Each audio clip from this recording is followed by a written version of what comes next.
Hello everyone, मैं Rahul Raj, MBBS final year IMS BHU और आप सभी का स्वागत है इस नए एक फ्रेंडली डिस्कशन वीडियो में, जहां पे हम लोग नीट से रिलेटेड बहुत सारे टॉपिक्स के बारे में बात करेंगे। क्योंकि बहुत सारे मैसेजेस आ रहे थे जिनको मैं भी मतलब रिप्लाई नहीं दे पा रहा था, तो इसके लिए मैंने सोचा कि अपने दोस्तों के साथ ये वीडियो मैं बनाता हूं, जिसमें हम लोग बात करेंगे कि स्ट्रेस, फैमिली प्रेशर, रिलेटिव, चाहे जो इमोशनल ब्रेकडाउन होता है, चाहे कोई पेरेंट्स प्रेशर होता है, सोशल मीडिया जो कि सबसे बड़ा एक इम्पॉर्टेंट टॉपिक है, जिसके बारे में मैंने वो किया था ओपिनियन पोल में, जिसमें 78% आया था, और फिजिकल हेल्थ, पीयर प्रेशर, ये सब हम लोग बात करेंगे। कौन सी किताब ली जाए या कैसा क्या गाइडेंस, इसके बारे में जस्ट हम लोग सब लोग आईएमएस बीएचयू से ही हैं, कोई ज्यादा इंट्रो नहीं, सब लोग आईएमएस बीएचयू से ही हम लोग सब लोग एमबीबीएस कर रहे हैं। अब बस हम चाहते हैं कि आप लोग अपना नाम और कहाँ से हैं बस बता दो। सबसे पहले मेरा नाम देवव्रत राज है, मैं सहरसा बिहार से हूँ और ऐसे दोस्त गलती से मिल गए हमको। हेलो, मैं राजशेखर हूँ, गया बिहार से। मैं ज्ञान प्रकाश, छपरा बिहार से। हाँ, तो अब इसी के साथ अब हम लोग शुरू करते हैं। सबसे पहला जो टॉपिक है वो रहेगा हमारा सोशल मीडिया। और सोशल मीडिया पे हम लोग ये पता है कि सोशल मीडिया कैसे मतलब बर्बादी है, तो उसका एक हम लोग बस बात करेंगे कि इससे कैसे इसको कैसे पॉजिटिवली हैंडल किया जाए या कैसे इससे डिस्कनेक्ट हुआ जाए। तो सबसे पहले बात करते हैं, देवव्रत, क्या लगता है कि कैसे इसको हैंडल किया जाए? जो बच्चों का प्रॉब्लम आता है कि सोशल मीडिया जैसे अभी तो और ज्यादा आ गया है फोन पे ही, तो इसको कैसे मैनेज करें ड्यूरिंग प्रिपरेशन? ड्यूरिंग प्रिपरेशन तो मैं ये कहना चाहूंगा कि सोशल मीडिया से डिस्कनेक्ट ही हो जाओ। ये नहीं कि थोड़ा यूज कर रहे हैं, सुबह कर रहे हैं, शाम कर रहे हैं, 5 मिनट खाने के टाइम पे नोटिफिकेशन देख ले रहे हैं या फिर कुछ भी कर रहे हैं। सोशल मीडिया नहीं मतलब नहीं।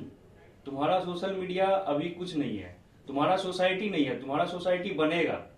जब तुम मेडिकल कंप्लीट कर जाओगे तब तुम्हारा सोसाइटी बनेगा। अभी कोई सोसाइटी नहीं है तो कहेगा सोशल मीडिया। तो हम तो यही कहेंगे कि बिल्कुल ही अवॉइड करना है। किसी को है कि फेसबुक है, या तो कोई पटा रहा है या तो किसी की पटी हुई है, तो दोनों ही खराब है भाई। अगर पटा रहे हो फिर तो तुम तैयारी ही नहीं कर रहे हो, फिर तो तुम ऐसे रेस से बाहर हो। अगर तुम्हारी पटी हुई है तो वो तुमको रेस पूरा करने में तुमको पीछे खींचेगी। तो तुमको दोनों ही छोड़ना है, मतलब कुल मिला के सोशल मीडिया छोड़ना है, मतलब छोड़ना है। अगर फोन से पढ़ाई नहीं करते हो तो फोन स्विच ऑफ करके पढ़ाई करो, बस इतना ही कहेंगे। तो वही चीज है कि मतलब जो बेसिकली बात है ये कि देखो, सोशल मीडिया की अभी तुम्हारी जो इसने बहुत बड़ी बात कही कि अभी तुम उस लायक हो नहीं कि सोसाइटी में अभी तुम्हारा कोई वो है, मतलब कि कोई तुम्हें वर्चस्व कायम करना है। सोशल मीडिया पे अगर हो तो जब पढ़ाई कर रहे हो सोशल मीडिया से तो चलो एक चीज के लिए बन जाता है, बट जब नहीं कर रहे हो तो वही स्विच ऑफ और खत्म, क्योंकि उसका और कोई वर्क नहीं है। राजशेखर, अब जैसा कि देवव्रत ने बोला कि एकदम बंद कर दो, ठीक है। ऐसा होगा कभी नहीं होता है कि जिसको एडिक्शन है सोशल मीडिया का और वो एकदम बंद कर दे, कभी पॉसिबल नहीं है। एक दिन में तुम्हारा 1 महीने का, 1 साल का जो प्रिपरेशन है, तो उसके लिए क्या है कि कुछ मोबाइल में कुछ एप्स आते हैं। जैसे तुम्हारा क्या हो गया, जैसे फेसबुक है, तुम्हारा डिस्ट्रैक्ट कर रहा है, तुम्हारा इंस्टा है, मान लो कि अलग अलग एप्स है जो कि तुम्हें डिस्ट्रैक्ट कर रहा है। यूट्यूब, ठीक है, यूट्यूब जिस पर लोग कर रहे हैं। बहुत बड़ा डिस्ट्रैक्शन होते जा रहा है। तो उसको क्या कर रहा है कि ऐसा एक टाइम होता है जो जैसे जिस समय तुम खाते हो, जिस समय तुम तुम्हारा जो भी रेस्ट टाइम होता है जिसमें तुम वो कर रहे हो, तो वो एक पार्टिकुलर टाइम में एक ऐसे एप्स बहुत सारे अवेलेबल है, प्ले स्टोर में देख लेना। तो वो पार्टिकुलर टाइम में तुम्हारा ये फेसबुक को, तुम्हारा यूट्यूब को, इसको ओपन करेगा और बाकी सब टाइम में ब्लॉक करेगा। तुम उस पर कुछ भी नहीं कर सकते, तुम खोल ही नहीं सकते, तुमको बहुत इम्पॉसिबल है उसको तुमको ब्रेक डाउन करना। तो उस टाइप को एप्स को ढूंढो, मिल जाएंगे तुम्हें प्ले स्टोर पे, और उसको लाओ। अगर पेड है तो पेड करो, क्योंकि भाई 400-500 माने नहीं रखते अगर तुम नीट पीजी निकाल रहे या फिर नीट यूजी निकाल रहे हो, तो जो भी है तुम्हारे, ठीक है। मैं तो बस यही बोल रहा था कि एक दिन में कोई भी नहीं सोचेगा साला अरे कोई नहीं, चलेगा चलेगा चलेगा, फ्रेंडली डिस्कशन है ब्रो। हाँ चलो चलो, हाँ ऐप को ब्लॉक कर मतलब कर दिए और हम एकदम हो गए, तो इतना इजी रहता। तो भाई एक दिन में सब नीट कर लेता आराम से। इसीलिए कुछ उसका उपाय बनाओ और वो बेस्ट है। वो ज्ञान प्रकाश, देखो यार, सोशल मीडिया ही होता है कि सोसाइटी और फैमिली फ्रेंड से जुड़ने के लिए। लेकिन ये बात ये है, जब हम 12th जस्ट पास किए तो हमारा सोसाइटी में क्या है, हमारे पास ओनली फैमिली होनी चाहिए। फ्रेंड्स उतना ही बनाओ जितना जिसके साथ तुम रह सकते हो, इसके साथ तुम्हारा पढ़ाई बर्बादी न हो। दूसरी बात है सोशल मीडिया। जब हम जाते सोशल मीडिया पे, हमारा फ्रेंड्स नहीं, अदर भी फ्रेंड्स बन जाते हैं जो कि हमें प्राइस से डिस्ट्रैक्ट करते हैं। और ये बात, यदि हम पहले से बहुत अच्छी यूजर हैं, बहुत ज्यादा लगा यूट्यूब पे है, बहुत ज्यादा लगा व्हाट्सएप पे चल रहा है, तो डायरेक्टली तुम बंद कर दो तो तुम्हें स्ट्रेस बहुत ज्यादा होगा, स्ट्रेस होगा तो फिर तुम्हारा पढ़ाई डिस्टर्ब होगा। तो इसका एक उपाय है, या तो तुम धीरे धीरे करके इसको डिक्रीज करो ड्यूरेशन, और लास्टली ऐसा करो कि 15 दिन 1 महीने में तुम्हारा कम्प्लीटली बंद हो जाए ताकि तुम पढ़ सको। या दूसरा उपाय तुम्हारे पास ये है कि तुम थोड़े टाइम के लिए यूज करो स्टार्टिंग में, और वो कोई कीपैड मोबाइल रखो उसका तुम मोस्ट टाइम यूज करो।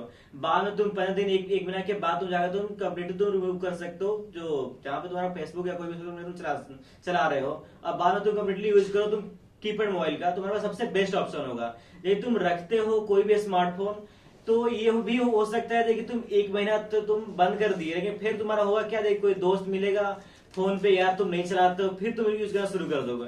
तो बेटर है तुम यूज करो कीपैड मोबाइल, ज्यादा अच्छा होगा तुम्हारे लिए। स्मार्टफोन को उतना ही यूज करो जाके तुम्हारे प्राइस रिलेटेड हो, तुम यूज कर सकते हो, वो भी एक मिनिमम टाइम के लिए। ये नहीं बहुत लंबे देर तक चलो देख रहे हैं, कोई एक यूट्यूब पे देखे अच्छा वीडियो, चलो ये प्राइस रिलेटेड है, और उसके बदले होता क्या है ना, उस सीरीज में बहुत सारे एक अच्छे तो आता ही है, कुछ बुरे भी आता है, ये चलते बहुत घंटे टाइम वेस्ट हो जाता है, इसलिए तुम अवॉइड कर सकते हो उस चीज को। तो यही चीज है कि जैसे हम बात करी कि अब यहाँ पे जो मैं जो मेन फोकस रखूंगा, क्योंकि मैं इस चीज को सफर कर चुका हूं, तो मैं यूट्यूब पे ज्यादा वो फोकस करूंगा, क्योंकि जैसे लॉकडाउन का टाइम मैंने खूब यूट्यूब देखा है, मतलब खूब। तो इसमें मैं बात करना चाहूंगा कि इसको कैसे कर सकते हो। जैसे कि मैं तो एक तो पहला तो ये है कि आप उस पर 2-3 चीजें होता है एक एडिक्शन छोड़ने का। तो एक तो ये है कि मैंने अभी जैसे बताया कि एक की शुरुआत में अगर बहुत ज्यादा एडिक्टेड हो गए तो ऐसा कोई फोन रख लो। 800 रुपए का ये मैंने लिया था और बहुत काम आया ये मुझे शुरुआत के दिनों में, क्योंकि शुरुआत के दिनों में क्या है कि तुमको छोड़ना है, कुछ तो चलाओगे, ऐसा नहीं हो सकता कि तुम फोन रख दो और तुम नहीं चलाओगे। और फिर धीरे धीरे क्या करो कि जितने भी यूट्यूब पे तुम सब्सक्राइब किए हो फालतू फालतू की सब कुछ, उन सबको एक बार अनसब्सक्राइब करके देखो। मैं बोल रहा हूं, मैं ये यूट्यूब पे तुम हमारे वीडियो देख रहे हो और मैं ये बोल रहा हूं कि तुम सबको अनसब्सक्राइब करके देखो। और फिर ये चीज है कि जो तुम फालतू फालतू जो तुम्हारे काम के हैं, जिनका वीडियो तुमको नोटिफिकेशन आए तो तुमको कुछ बेनिफिट हो, केवल उनको रखो। ये नहीं कि फालतू का टिकटॉकर और सबको लेके एकदम ऐसे कर रहे हो। और ज्यादा देखो, और यूट्यूब पे और मोटिवेशनल वीडियो जितना हो सके कम से कम पर्सपेक्टिव देखने की, जो तुमको प्रॉब्लम है ना उससे रिलेटेड देखो। कि तुम सोने का अगर दिक्कत है तो तुम सोने का वीडियो जाके देखो, जिसका अच्छा हो उसका देख लो। ये नहीं कि देखे जा रहे हैं कि मोटिवेशनल, हाँ रतन टाटा ने क्या किया था, बिल गेट्स ने क्या किया था, इसका कोई मतलब कोई यूज नहीं है, ठीक। और एक और चीज है कि जब हम लोग सोशल मीडिया की बात करते हैं तो इसमें ये और भी आता है कि जैसे टाइम का ड्यूरेशन। तो इसमें राजशेखर ने एक बहुत बड़ी बात कही थी कि ऐप कोई रख लो। इसमें जैसे मेरा सैमसंग का फोन है अभी, तो उसमें एक डिजिटल वेलबींग करके एक ऐप आता है कि आज हम दिन भर में किए क्या, तो उसका एक ट्रैकर है जो कि वो आप देख सकते हो कि यूट्यूब हो चाहे कुछ और भी हो, तो वो चीज आप वहां पे कर सकते हो। तो ऐसा है कि 2-3 चीजें कि जैसे आप ये डिटॉक्स वाला आप कर सकते हो, फिर धीरे धीरे आपका अपने आप कम होता जाएगा और पढ़ाई होता जाएगा। तो यही चीज मैं कहना चाहता हूँ सोशल मीडिया से रिलेटेड, कि इसको आपको मतलब वही चीज है कि आप एक दिन में नहीं खत्म कर सकते, लेकिन धीरे धीरे जितना हो सके कम से कम इसको अवॉइड करिए और ये आपके लिए उतना ही बेनिफिशियल होगा। तो ये हो गया सोशल मीडिया वाली बातें। अब हम लोग दूसरा जो सबसे बड़ा जो प्रॉब्लम आता है वो एक था, जो जब मैंने ओपिनियन पोल किया था इसका, तो एक आया था कि फैमिली प्रेशर। अब फैमिली प्रेशर से कोई अछूता नहीं रह सकता, क्योंकि इंडिया में फैमिली का वो ऐसा हमारा कल्चर है कि यहाँ पे मतलब होता है कि हर चीज जो भी हम लोग करते हैं टीनेज तक, उन सब में फैमिली का मिडिल क्लास फैमिली, हाँ, और खासकर मिडिल क्लास फैमिली, हाँ ये सही याद दिला। तो अब तो हम बात करते हैं कि फैमिली प्रेशर जो होता है कि उनको, जैसे मोस्टली मिडिल क्लास फैमिली में क्या होता है कि हम लोग को पेरेंट्स को आइडिया ही नहीं होता कि ये क्या चीज है। और हम ये मतलब जेन्युइन बोल रहे हैं, क्योंकि हम लोग ये फेस कर चुके हैं कि आइडिया इन द सेंस कि उनको वो कॉन्शियसली नहीं चीज करते। जैसे कि कई बार क्या होता है कि एडिशनली प्रेशर ऐड हो जाता है कि ये तुम किए थे, तुम टॉपर तो थे, तुम्हारा मार्क्स कैसे कमा सकता है, चाहे तुम क्यों नहीं कर पा रहे हो, चाहे तुम्हारे मार्क्स क्यों नहीं आ रहा, बाकी बच्चों के आ जा रहा है। और ये सब कई सारी चीजें हैं जिसको इनडायरेक्टली एक तरह का हमारे पे प्रेशर बन जाता है, और फाइनेंशियल भी हो सकता है, बहुत सारी चीजें हो सकती है। तो हम बात करेंगे कि इसको कैसे मतलब कैसे टैकल किया जाए, कैसे एक पॉजिटिव वे में इसका यूटिलाइज किया जाए। देखो फैमिली प्रेशर तो ऐसे नहीं कर सकते कि नहीं होता है। हाँ, मैक्सिमम लोग मिडिल क्लास हैं और मिडिल क्लास में तो होता ही होता है। अगर आप घर के बड़े बेटे हैं या बड़ा भाई बहन में जो भी बड़ा है, तो उसको देख के एक स्टैंडर्ड सेट किया जाता है कि छोटा भाई क्या करेगा। अगर बड़ा भाई गलती कर रहा है तो छोटा भाई क्या बोल रहा है, अरे उसको समझाओ पहले, हमको क्या बोल रहे हो। हाँ। तो यही बात है कि अब तुम पढ़ोगे तो गार्जियन को एक मिलेगा बहाना बोलने के लिए कि हाँ छोटा भाई को कि हाँ देखो भैया पढ़ रहे हैं तो तुम भी पढ़ो, भैया का ये रिजल्ट आया तुम भी लाओ। तो ये तो छोटा भाई को एक तरह से गाइड कर सकते हैं आप। और अगर आप पढ़ाई नहीं कर रहे हैं तो फिर तो अपने आप पे प्रेशर लो यार, फिर क्यों नहीं पढ़ाई कर रहे हो। फैमिली तुमको प्रेशर दे या ना दे, तुम तो अपने आप में सोचो कि क्या कर रहे हो। और फैमिली अगर प्रेशर दे रही है तो तुम ये देखो कि रूट कॉज में जाओ कि क्यों दे रही है प्रेशर। फाइनेंशियली वीक हो, या फिर क्या चाहती है फैमिली तुमसे, या तुम क्या चाहते हो अपने आप से। तो रूट कॉज में जाओ और रूट कॉज के हिसाब से तुम अपने आप को सेट कर सकते हो। हाँ, ये एक यहाँ पे बहुत बड़ी बात कही है हमने कि रूट कॉज पे जाइए। कि जैसे अगर फैमिली देखिए, जैसे कि हम मतलब कि अगर फैमिली अगर इमोशनली मतलब फाइनेंशियली थोड़ी वीक है तो उनके पास ये नहीं होता कि तुम मतलब वो नहीं चाहते, क्योंकि तुम्हारा वो ऑलरेडी इतना मेहनत करके तुम्हें पहुंचा चुके हैं एलियन आकाश चाहे कहीं पे भी, तो वो चाहते हैं कि बस कैसे भी निकल जाओ, और तुम्हारे ऊपर पूरा फैमिली डिपेंडेंट होता है। तो ये एक तरह का प्रेशर है। तो इसको जैसे इन्होंने बताया कि रूट कॉज पे जाओ, तो ये एक बहुत बड़ी चीज है। रूट कॉज करने का मतलब तुम्हारे पापा गरीब है, खेत बेच के दिए हैं पैसा, अब तुमको पढ़ना ही पड़ेगा, तुम्हारे पास कोई ऑप्शन नहीं है। ये नहीं कि हमको फैमिली वाले प्रेशर दे रहे पढ़ने के लिए और हम नहीं पढ़ना चाहते हैं। नहीं पढ़ना चाहते हो तो खेत बेचते समय मना करो ना यार कि खेत मत बेचो आप, हम नहीं पढ़ना चाहते हैं। अब तुमको खेत बेच के पैसा दिया, अब तुम बोल रहे हो कि हमको प्रेशर दे रहे हैं, फैमिली प्रेशर है, पढ़ना पड़ रहा है। तो ये नहीं चलेगा, ये नहीं चलता है एक्चुअली, किसी भी हालत में नहीं चलेगा। हाँ, कि भाई तुम पढ़ भी नहीं अब रहे हो। तुम्हारे पापा ठेकेदार है, आ रहा है 2 नंबर का पैसा, और वो चाहते हैं कि तुम पढ़ाई भी कर लो, डॉक्टर भी बन जाओ, और लेकिन तुम चाहते हो कि हम ठेकेदारी ही करें या फिर बाप के पैसे पे ऐश करें। तो ये तो तुम्हारी मर्जी है यार, तुम क्या करो। लेकिन उस केस में कोई ऑप्शन नहीं है, खेत बेच के अगर पैसा मिला है तो पढ़ना ही पड़ेगा। कि अगर आप नहीं पढ़ रहे हो और फिर सोच रहे हो कि फैमिली वाले प्रेशर दे रहे हैं, तो ये आप अपने लिए खराब कर रहे हो। तो ये इसमें कोई फैमिली का प्रेशर नहीं है, उनका वो फर्ज बनता है कि वो प्रेशर दे। हाँ राजशेखर, आपका क्या कहना है इसमें? मतलब इसमें मेरा है कि कोई भी फैमिली अगर तुम्हें प्रेशर दे रहा है, तो जैसा कि देवव्रत ने बोला, राहुल राज ने भी बोला कि उसके रूट कॉज को पहचानो। ठीक है, तुम रूट कॉज को भी पहचान लिया, लेकिन फिर भी तुम एक्सेल नहीं कर पा रहे हो। कभी कभी क्या होता है, ये इन लोग ने तो फैमिली को एक बायस रूप में बात किया। कभी कभी क्या होता है कि आपसे हो ही नहीं रहा है, हो ही नहीं रहा है। मतलब कहने का मतलब है कि कोई बच्चे का मन है डॉक्टर बनने का, फैमिली का प्रेशर है कि तू इंजीनियर ही बन। अच्छा, ठीक है। अब आप कितना भी कर लो, तो इसमें मैं फैमिली को बोलना चाहूंगा, स्टूडेंट को सही है, जैसा कि स्टूडेंट वाले ने इन्होंने बातें कर लिया। अब हम उन फैमिली को बोलना चाहूंगा कि जो बच्चे का जो मन है सबसे पहले वो दिलाओ। पहला बात, जो कि 3 इडियट्स फिल्म में बहुत अच्छे से बोला गया है, बच्चे का जो मन है वो दिलाओ। ठीक है। दूसरा, उसके बाद बच्चा कुछ करे तब तब तुम अपना प्रेशर दो कि बच्चे से तुम अच्छे से काउंसिल करके पूछे कि हाँ बेटा तुम्हें बनना क्या है, तुम्हारा मन क्या है। ठीक है।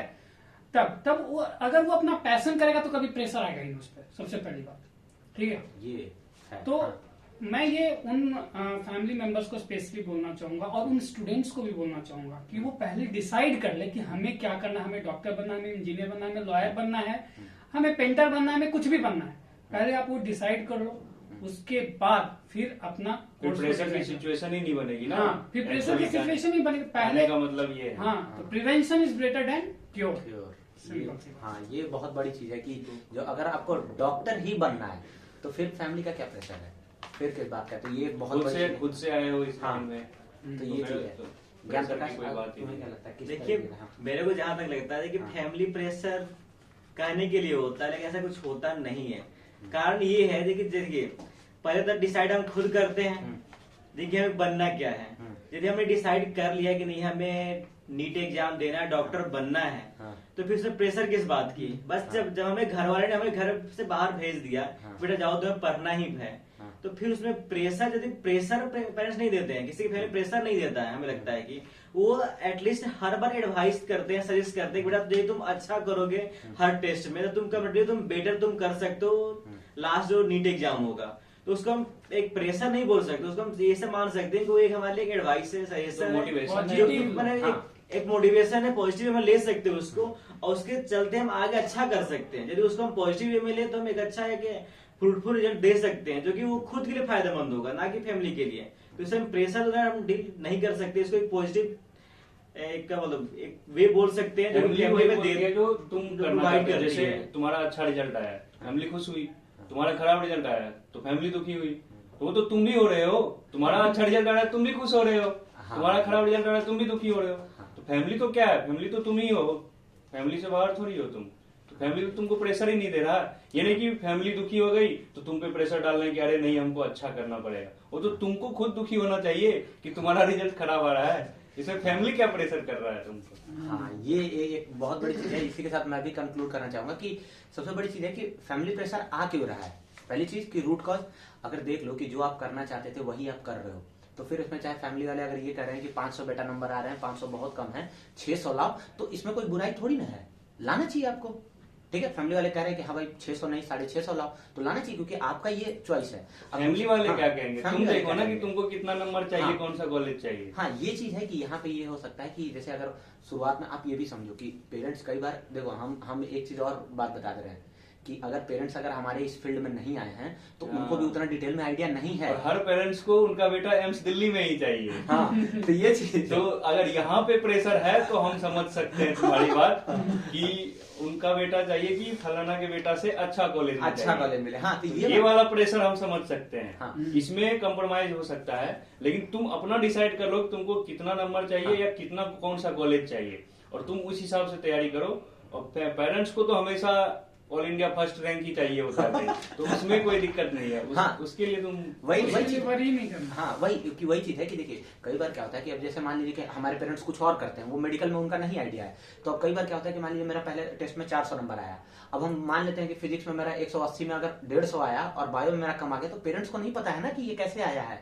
तो कई बार क्या होता है, यहाँ पे आप पेरेंट्स की बातें आप सुन सकते हो, आप उसको एनालाइज करो, अगर लगे कुछ वैसा आप उसको ऑब्जर्व करो, नहीं तो थोड़ा सा आप इग्नोर कर सकते हो, कोई ऐसी चीज नहीं है। हाँ, अगर आपको लग रहा है कि पेरेंट्स आपको बोल रहे हैं कि बेटा पढ़ो और तुम पढ़ नहीं रहे हो और ये फैमिली प्रेशर है, तो मेरे दोस्त तुम गलत रास्ते पे एक जा रहे और हो। चीज है हाँ। जो आपने बोला कि इग्नोर कर सकते हो, देखो इग्नोर करना चाहिए, लेकिन इग्नोर तब कर सकते हैं जब हम नेक्स्ट जो टेस्ट हो रहा है उसमें हम बेटर कर रहे हैं, तो हाँ। हम लास्ट बात को इग्नोर कर सकते हैं। ऐसा ना हो जाए कि इस बार 400 आया, नेक्स्ट टाइम 300, उसके बाद 250 हो गया और अब बाबा इग्नोर करते गए, तो ये भी हो सकता है ना, देखिए मार्क्स नीट में नेगेटिव में चला जाए। अरे हाँ यार, हाँ देखो एक चीज और है यहाँ पे मैं ऐड करना चाहूंगी। सपोज कि अगर मेरे मम्मी पापा अगर ये बोल रहे हैं कि बेटा देवव्रत तुम्हारे साथ पढ़ता है और देवव्रत के 600 नंबर आ रहे हैं और मेरे 400 आ रहे हैं, तो ये क्यों ऐसा हो रहा है, तो ये चीज है। लेकिन हम उनकी बातें, हाँ चलो ठीक है, तो ये हम जानने की कोशिश करेंगे ना कि मेरे 600 क्यों नहीं आ रहे हैं। अगर मेरे 600 आ रहे होंगे तो पेरेंट्स ये बोलेंगे ही नहीं। तो अब ये चीज देखो, अब यहाँ पे तुम बोलोगे कि नहीं फैमिली का प्रेशर है, तो यहाँ पे फैमिली का प्रेशर नहीं है, तुम्हारे 400 आ रहे हैं तो ये तुम्हारी भी गलती है, तो इसको इम्प्रूव करने की कोशिश करो। अपने आप फैमिली वाले थोड़ा वो भी खुश हो जाएंगे। तो यही हमारे पेरेंट्स तो ऐसा लॉजिक देते थे कि देखो बेटा वो भी मेस का ही खाना खाता है, तुम भी मेस का ही खाना खाते हो, तो उसके घर से तो आता नहीं है, पड़ता है, वो भी हाँ। उसका टीचर उसके लिए 24 घंटा, तुम्हारे तुम्हारे लिए लिए 24 24 घंटा। घंटा तो कर क्या रहे हो। हाँ। तो ये सब ये सब इग्नोर कुछ मार होता है, सकते हाँ, हो, ये सब लेकिन कुछ तुम्हारे पास अपना गेम प्लान होना चाहिए, हम्म। अपना स्ट्रेटजी होना चाहिए, और उसमें कहीं दिक्कत आ रही हो तो उसमें बात कर सकते हो। हाँ, अब एक चीज और हम बात करना चाहेंगे जो चीज बहुत कम इग्नोर किया जाता है, जस्ट लाइक कि मतलब इसमें हम लोग फिजिकल हेल्थ को बहुत इग्नोर करते हैं हम लोग, और हम इसमें देवव्रत से स्पेशल राय जानना चाहेंगे, क्योंकि इसमें हम लोग क्या करते हैं कि उस टाइम पे क्या होता है कि हमें ये रहता है कि भाई एक बार बस निकाल लेंगे, सब कुछ वहां कर जाके करेंगे। लेकिन अगर एक बार फिजिकल हेल्थ कई चीजें होता है कि हमारा मेंटल हेल्थ भी तो उसी से, अगर हम फिजिकल एक्सरसाइज करते हो तो हमारा मेंटल मेमोरी वगैरह बहुत सारे रिसर्च है इस पे कि वो इम्प्रूव होता है। तो इसमें हम किस हद तक कहाँ तक जाए, क्योंकि ऐसा नहीं कर सकते कि फिजिकल हेल्थ के लिए 8 घंटा क्रिकेट खेल लिए तो चाहे फुटबॉल खेलने चले गए, तो इसको कैसे मैनेज कर सकते हैं, या खाने के लेवल पे, मेस के लेवल पे कैसे क्या कर सकते हैं? इसको मैनेज करने का सीधा सा है कि ये जो मैगी मोमोज का जो जनरेशन है इससे काम नहीं चलेगा भैया, आप हेल्दी डाइट रखिए। अपना ही जनरेशन है भाई हमारा जनरेशन तो अभी फिर भी थोड़ा आगे है।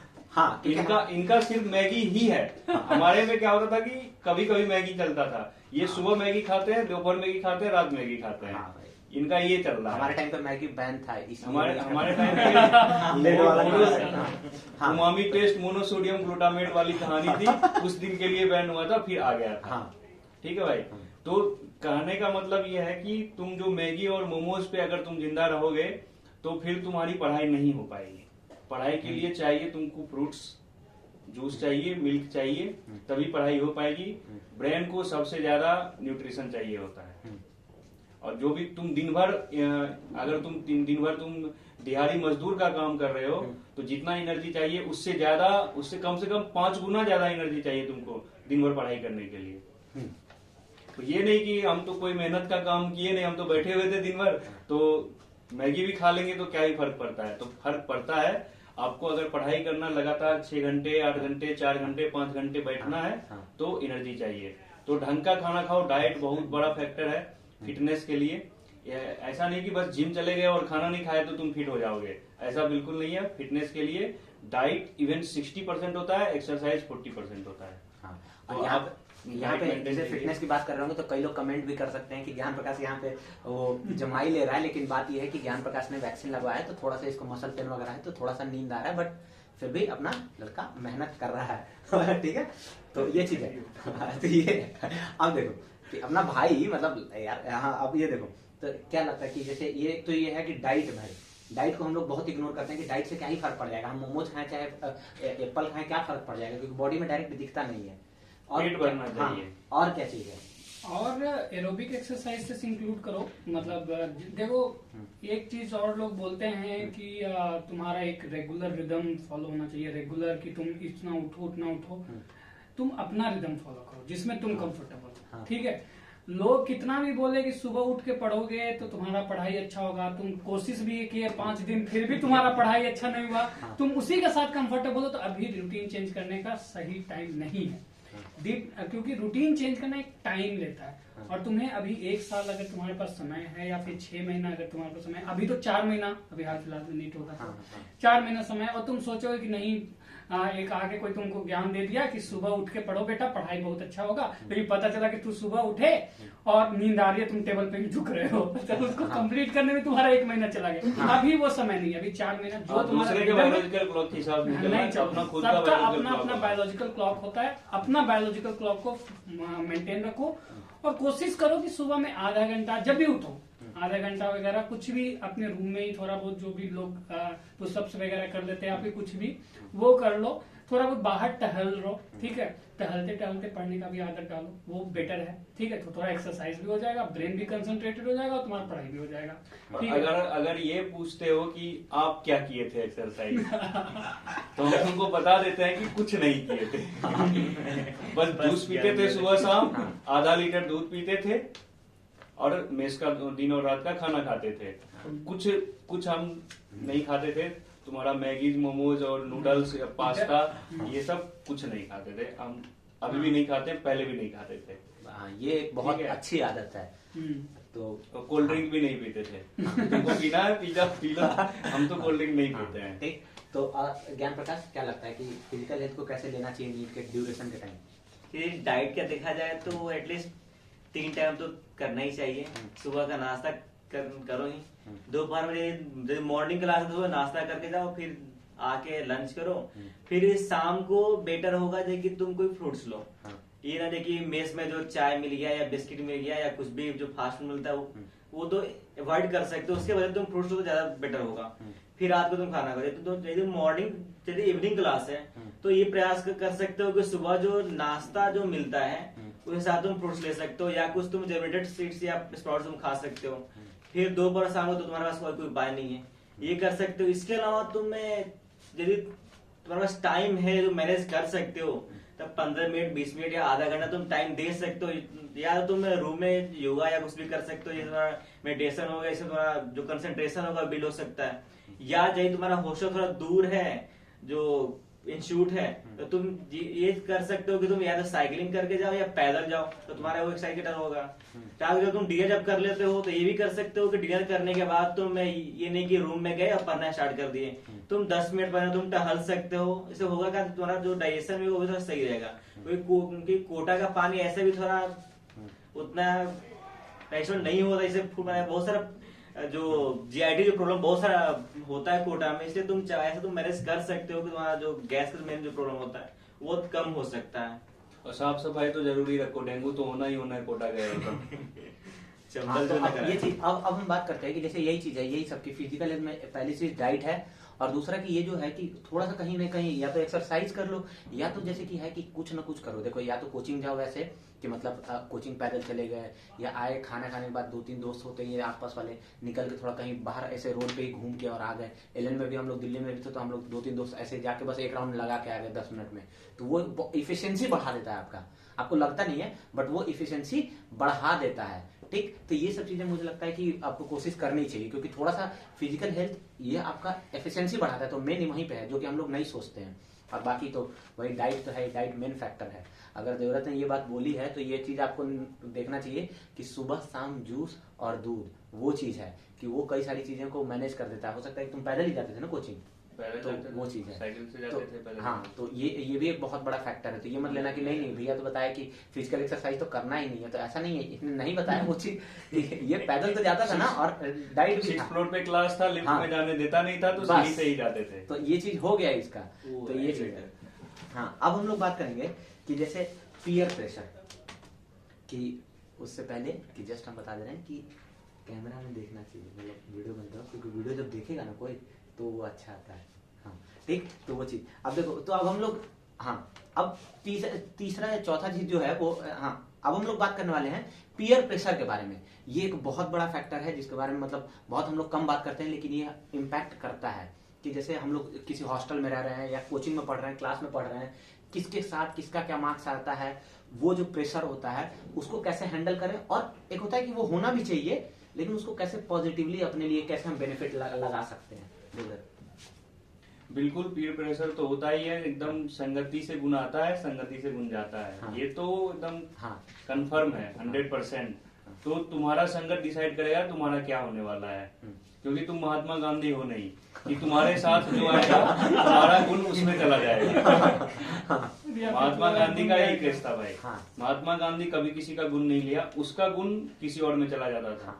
तो इसलिए तुम्हारे पेरेंट्स वगैरह बोलते होंगे कि फलाना अच्छा लड़का है उसके साथ रहो, तो हो सकता है कि उसका कुछ गुण तुम्हारे अंदर आ जाए। कभी भी तुम्हारे पेरेंट्स कभी बोले कि फलाना लफंगा है उसके साथ रहो, नहीं बोले हैं। हाँ। तो संगत से होता है और संगत से असर पड़ता है। तो तुम्हारा संगत अगर ऐसा है तो निश्चित रूप से तुम चेंज करो, और चेंज करना ही एक ऑप्शन है।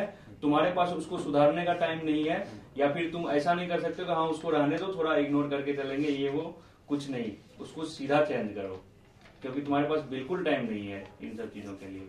आपके पास रिस्क लेने को ज्यादा टाइम है नहीं, क्योंकि आप दोस्ती और इन सब चीजों में ही, तो वही बात है कि लग रहा है कि बेनिफिशियल है इसके साथ रहना। तुम पढ़ाई कर रहे हो, तुम्हारा एक चाय का नशेड़ी फ्रेंड है, चल चल मेरे साथ चाय पीने। हाँ, ये बहुत बड़ी बात है कि चाय वालों को तो अलग नशा चल रहा है देश में। चाय पीने चलते हैं, कोई कहेगा मोमोज खाने चलते हैं, तो कोई कहेगा ऐसे तो चलते हैं। तो इन लोगों से चल चल भाई मैं खिला दूंगा। हाँ, तो नहीं, क्योंकि जितना मिनिमाइज हो सके, और नहीं तो डिस्कनेक्ट करो। तुमको अच्छे दोस्त नहीं मिले, खुद को ही दोस्त मानो और उसी हिसाब से पढ़ने लगो। हालांकि मतलब एक होता है, लेकिन पीयर प्रेशर से भी बेनिफिट होता है कि आसपास वाले अगर कैसा कर रहे हैं तो वो अपने उस एनवायरनमेंट में चाहो तो रह सकते हो। नहीं, बगल में कोई पढ़ रहा है तो ऑब्वियस सी बात है, अच्छा बात है कि तुमको भी पढ़ने का मन करेगा। ठीक है, लेकिन ऐसा कुछ हुआ नहीं मेरे साथ कभी कि निखिल वजिया के साथ ही हम रहते थे, ऑल इंडिया एम्स टॉपर था, 3rd रैंक। वो इतना ही पढ़ लेता था, हमको कोई फर्क नहीं पड़ता था। वो 680 लाए, हम 610 ही लाए, लेकिन लाए। ठीक है भाई। हाँ, ये भी होता है कि उतना ज्यादा तो फर्क अपने नहीं पड़ता। आप पे देखो कि तुम पढ़ाई कर रहे हो कि नहीं, सेल्फ असेसमेंट जरूरी है। पीयर प्रेशर वगैरह सब अलग चीज है। हाँ, वैसे क्या लगता है कि पीयर प्रेशर को कैसे हैंडल करें? कि सामने वाला अगर मेरा रूम पार्टनर है वो टॉप किए जा रहा है और हमारा है कि 400 नंबर आ रहा है, तो कई बार ये होता है ना कि कोशिश तो कर रहे हैं, लेकिन एक फिर होता है ना कि एक बार जब वो दिमाग में बैठता है ना तो वो अलग लेवल का जाता है। तो कैसे इसको हैंडल करें? और एक बात हम बहुत जरूरी चीज यहाँ पे मेंशन करना चाहेंगे कि अगर तुम्हारे दिमाग में एक बार ये चीज आ गया कि फलाना टॉपर है, उसका दिमाग तेज है, तो तुम गलत हो। तुम्हारा भी दिमाग तेज है और तुम भी टॉपर हो सकते हो। हम जब पहली बार एलन में गए थे तो जो टॉपर था, मतलब माइनर में हमारा रैंक टॉप 100 में था। फोटो तो आ गया था, लेकिन टॉप 20 में नहीं आया तो मेडल नहीं मिला था। ठीक है, तो क्या हुआ कि जो माइनर में टॉप 1 था उसको हम खोजने लगे बैच में, तो उसको हम देखे बैठ के सेब खा रहा था। तो हमको लगा क्या कि साला इसका माँ बाप जो है ना अमीर है और इसको बचपन से ही सेब खिलाया है, इसीलिए इसका दिमाग तेज है। तो हमको तो घर में कभी सेब मिला नहीं, और यहाँ आके हम कभी कभी सप्ताह में एक दिन सेब खाते हैं, तो क्या ही मेरा दिमाग तेज होगा। तो ये चीज अगर तुम एक बार सोच लिए ना कि वो तेज है, उसका जेनेटिक्स है, उसका ये है वो है, तो MS धोनी का कोई जेनेटिक्स नहीं था। MS धोनी लीडरशिप लेके पैदा नहीं हुआ था, ये बात जान लो। पान सिंह धोनी जो भी था, पान बेचता था, जो ग्राउंड मैन था, जो भी था, वो उसका जेनेटिक्स कुछ भी नहीं है मैंने MS धोनी के अंदर, है ना भाई। लेकिन MS धोनी को देख लो तुम, आज क्या है वो। तो जो भी है मेहनत है। अगर कोई डॉक्टर का बेटा है और तुम्हारे साथ तैयारी कर रहा है, तो तुम ये बिल्कुल मत सोचो कि उसका जेनेटिक्स है इसीलिए ये तेज है पढ़ने में। ये बहुत बड़ी बात है जो कि हम लोग कहीं बात नहीं करते ना। पेरेंट्स तुम मेहनत करोगे, तुम आगे बढ़ोगे। हमारे बैच में भी है, डॉक्टर का बेटा है लेकिन वो टॉप नहीं करता है, जो डॉक्टर का बेटा नहीं है वो टॉप करता है। ये तो है ही कि राजा का बेटा राजा नहीं बनेगा वही बनेगा जो तो योग्य तुम होगा। सबसे पहले दिमाग से ये बात निकाल दो कि फलाना लड़का का दिमाग तेज है और तुम्हारा तो दिमाग कमजोर है। ऐसा हमारे बैच में बोलने वाले बहुत हैं, अरे यार तुम्हारा तो दिमाग तेज है, तुमको तो एक ही बार में याद हो जाता है। हम तो 4 बार याद करते हैं फिर भी भूल जाते हैं। ऐसा नहीं है, जो टॉपर है ना वो 10 बार याद किया है तब उसको करंट रहता है। वो कल भी रिवाइज किया था, वो आज जाके फिर पढ़ेगा और वो कल भी रिवाइज करेगा, इसीलिए उसको करंट रहता है। तुमको एक बार टीचर पढ़ा दिया, उस टाइम पढ़ते हो, और जब टेस्ट होता है तब पढ़ते हो, इसलिए बीच के टाइम पे तुम भूल जाते हो। और कभी कुछ डिस्कस करते हो तो टॉपर को याद रहता है और तुमको नहीं रहता है, क्योंकि उसका रिवीजन मल्टीपल है और तुम्हारा रिवीजन 1 या 2 बार है। तो इसमें दिमाग तेज कहाँ है? उसकी मेहनत है, और वो ज्यादा मेहनत करता है तो वो तेज है। तो तुम्हें लगता है कि उसका तो दिमाग तेज है, वो टॉपर है इसलिए उसको याद रहता है, ऐसा बिल्कुल नहीं है।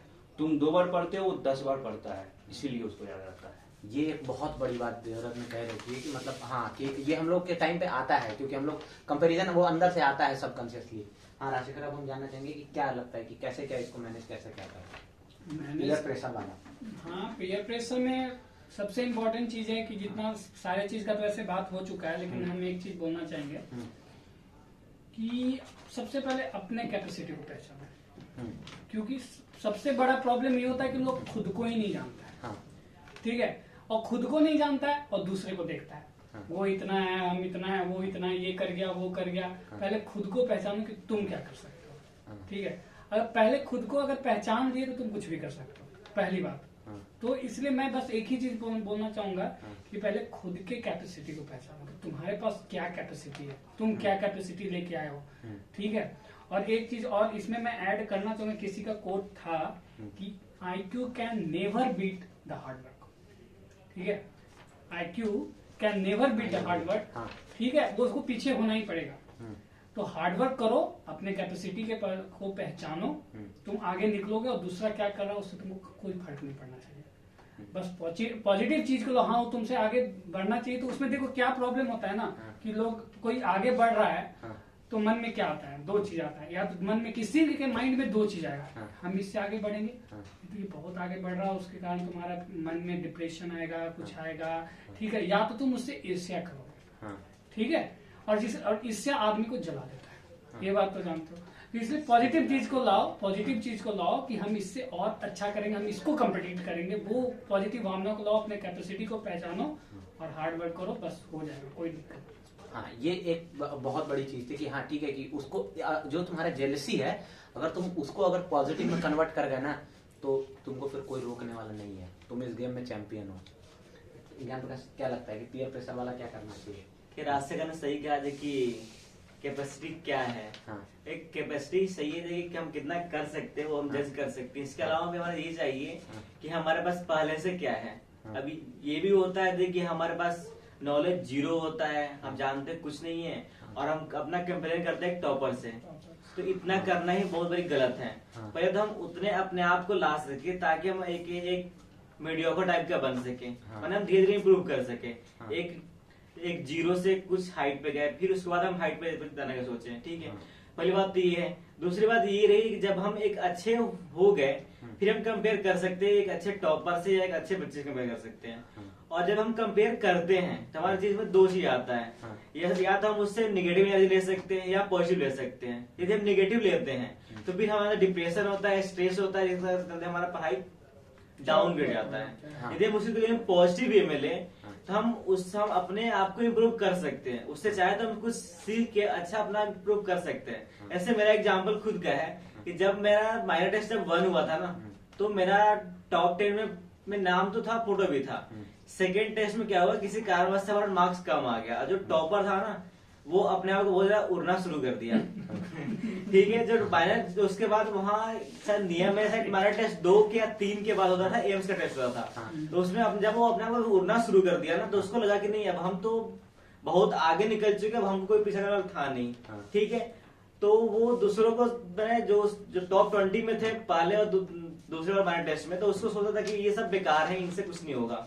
लेकिन मेरा खुद का एग्जाम्पल है कि जब माइनर टेस्ट 1 जब हुआ था एम्स का ना, तो उस टाइम का टॉपर मैं बना था। कारण है कि मैंने उससे सीखा था देखिए कैसे अपने आप को इम्प्रूव कर सकते हैं।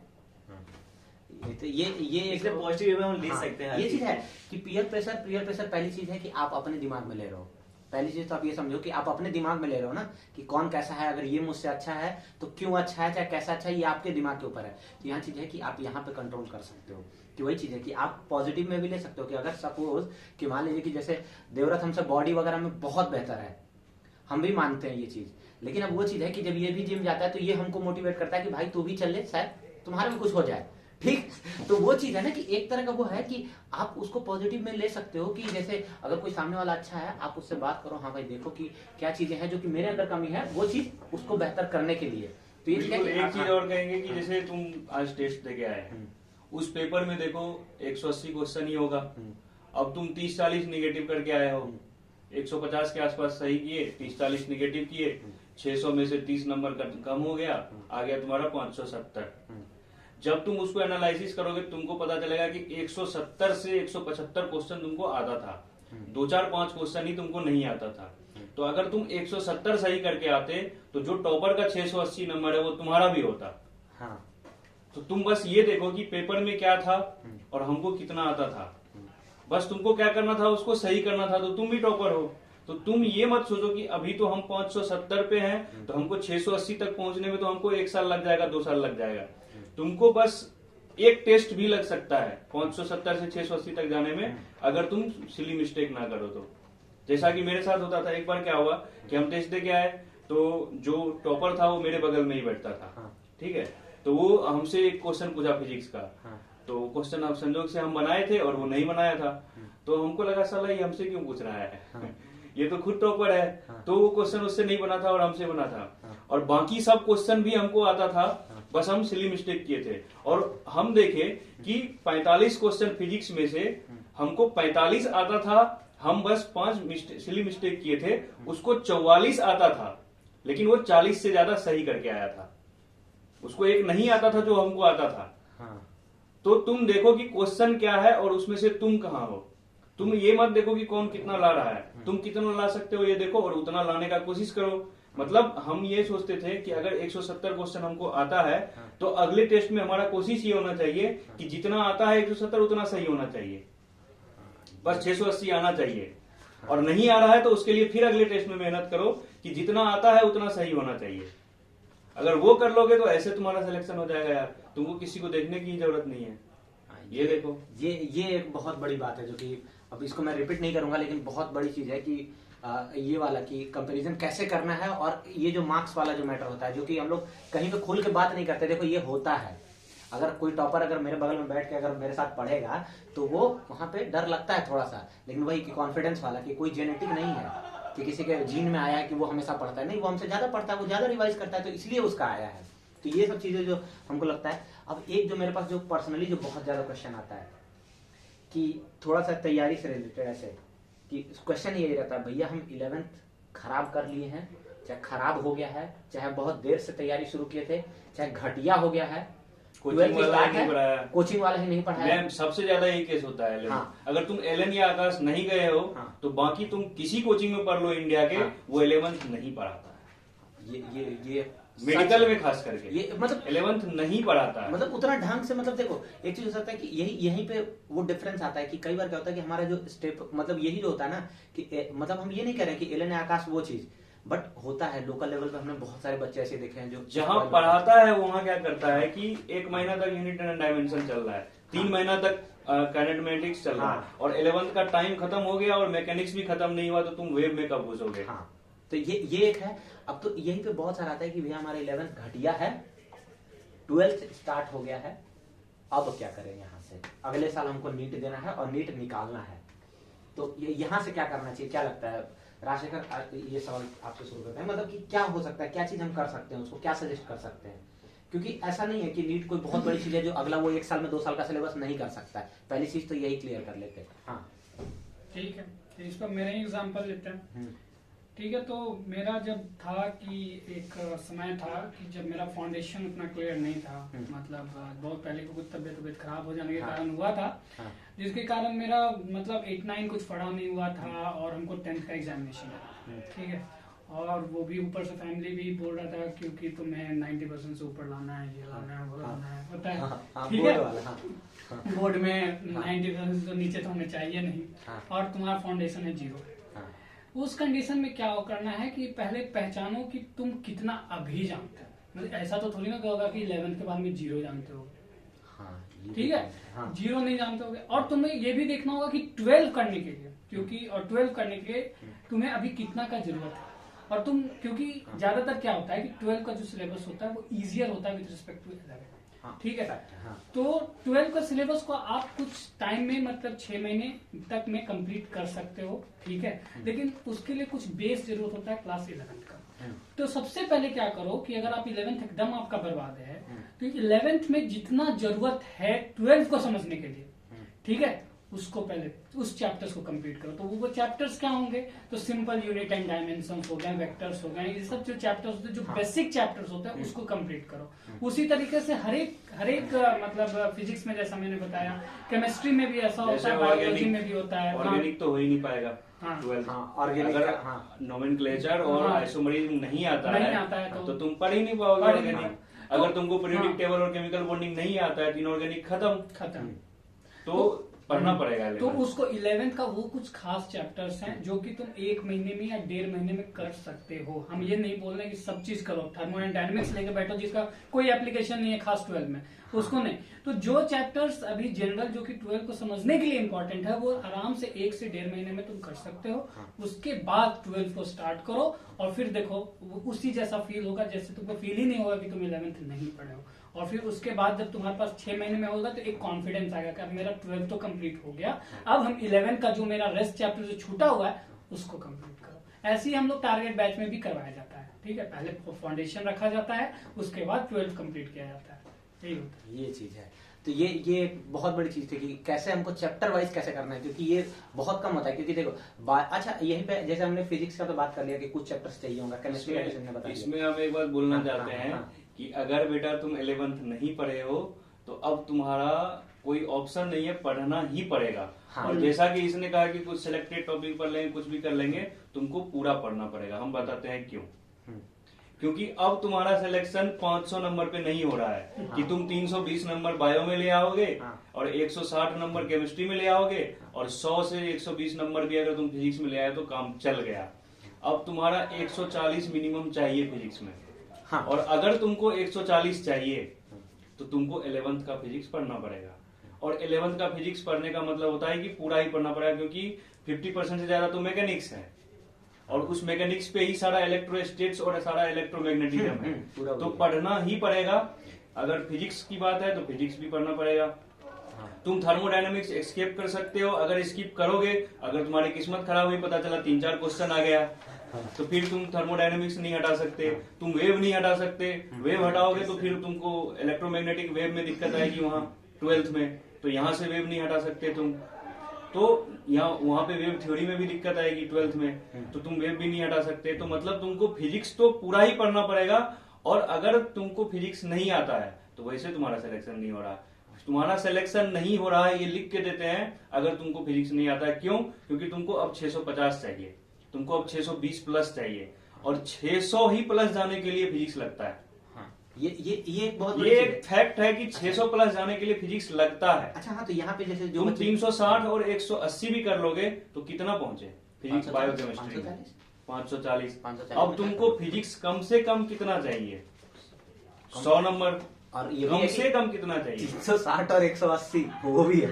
तो 360 और 180 तुम लाओगे नहीं, तो और ले भी आओगे तो 100 से कम में तुम्हारा सिलेक्शन होगा नहीं। वही चीज है कि जरूरत वही तो चीज- अब हाँ। तो फिजिक्स चाहिए, और अब अगर फिजिक्स चाहिए तो पूरा ही चाहिए। तो अच्छा ये तो जैसे- अब हम इसका सॉल्यूशन हाँ, बताते हैं हाँ, यही। कि क्या करोगे अब। हाँ तो तुम्हारे पास ज्यादा कुछ करना नहीं है, आता है पेपर का लेवल इजी। तुम जेई मेन के क्वेश्चन उठाओ, पिछले 28-29 साल हो गए अब तक तो जेई मेन के, और तुम नीट के क्वेश्चन उठाओ, और प्रीवियस ईयर पेपर को 5 से 7 बार लगा लो, सारा 11th सारा 12th। लेकिन जैसे कॉन्सेप्ट में दिखा था Concept कि नहीं है। उसमें बंदे उससे के पास। देखो, हाँ। अगर तुम एक बार बनाओगे क्वेश्चन को हाँ। तो तुमको लगेगा कि इसका थ्योरी जो है बहुत बड़ा, इतना बड़ा रीजन होगा थ्योरी का, और उसमें से हम तो एक लाइन जानते हैं जो इस फॉर्मूला में, इस क्वेश्चन में यूज हो रहा है। हाँ लेकिन जब तुम प्रीवियस ईयर का उसी कॉन्सेप्ट पे बेस्ड प्रीवियस ईयर का क्वेश्चन करोगे तो पिछले 29 साल में पता चलेगा कि उस कॉन्सेप्ट पे 2-3 क्वेश्चन आए हुए हैं। तो मोटा मोटी हम ये बोल रहे हैं कि ओवरऑल तुमको एक आइडिया लग जाएगा ओवरऑल, जैसे मोमेंट ऑफ इनर्शिया का रॉड वाला क्वेश्चन कितनी बार आया है, तो एटलीस्ट वो रॉड वाला क्वेश्चन तो तुम कर लोगे भाई जब तुमको नीट में आएगा। तो ml²/12 तो करके आओगे, ये तो करके आओगे। हाँ। तो हम ये कह रहे हैं कि अगर तुम प्रीवियस ईयर कर लेते हो तो तुम 100 नंबर तो ऐसे ला सकते हो, इसका तो गारंटी है। 180 में से 100 नंबर ला सकते हो अगर तुमको प्रीवियस ईयर विद कॉन्सेप्ट आता है तो, विद कॉन्सेप्ट। हाँ क्योंकि प्रीवियस ईयर एक बार पढ़ो, नहीं समझ में ऐसा तो है नहीं कि वो कंप्यूटर साइंस का बुक है और तुम पढ़ते मैथ हो तो तुमको समझ में नहीं आए। तुम फिजिक्स पढ़ते हो तो तुमको फिजिक्स समझ में आएगा। अगर तुम 11th का फिजिक्स नहीं पढ़े हो और 12th का फिजिक्स पढ़े हो तो तुमको 11th का फिजिक्स का क्वेश्चन समझ में आएगा।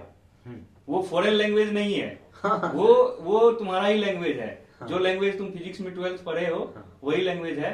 तो अगर तुम प्रीवियस ईयर क्वेश्चन करते हो तो तुमको विद कॉन्सेप्ट समझ में आएगा, और एक बार जितना कॉन्सेप्ट से क्वेश्चन आया हुआ है वो कॉन्सेप्ट अगर तुमको दिमाग में बन गया तो उसी से 30 to 40% क्वेश्चन उस कॉन्सेप्ट से आना है।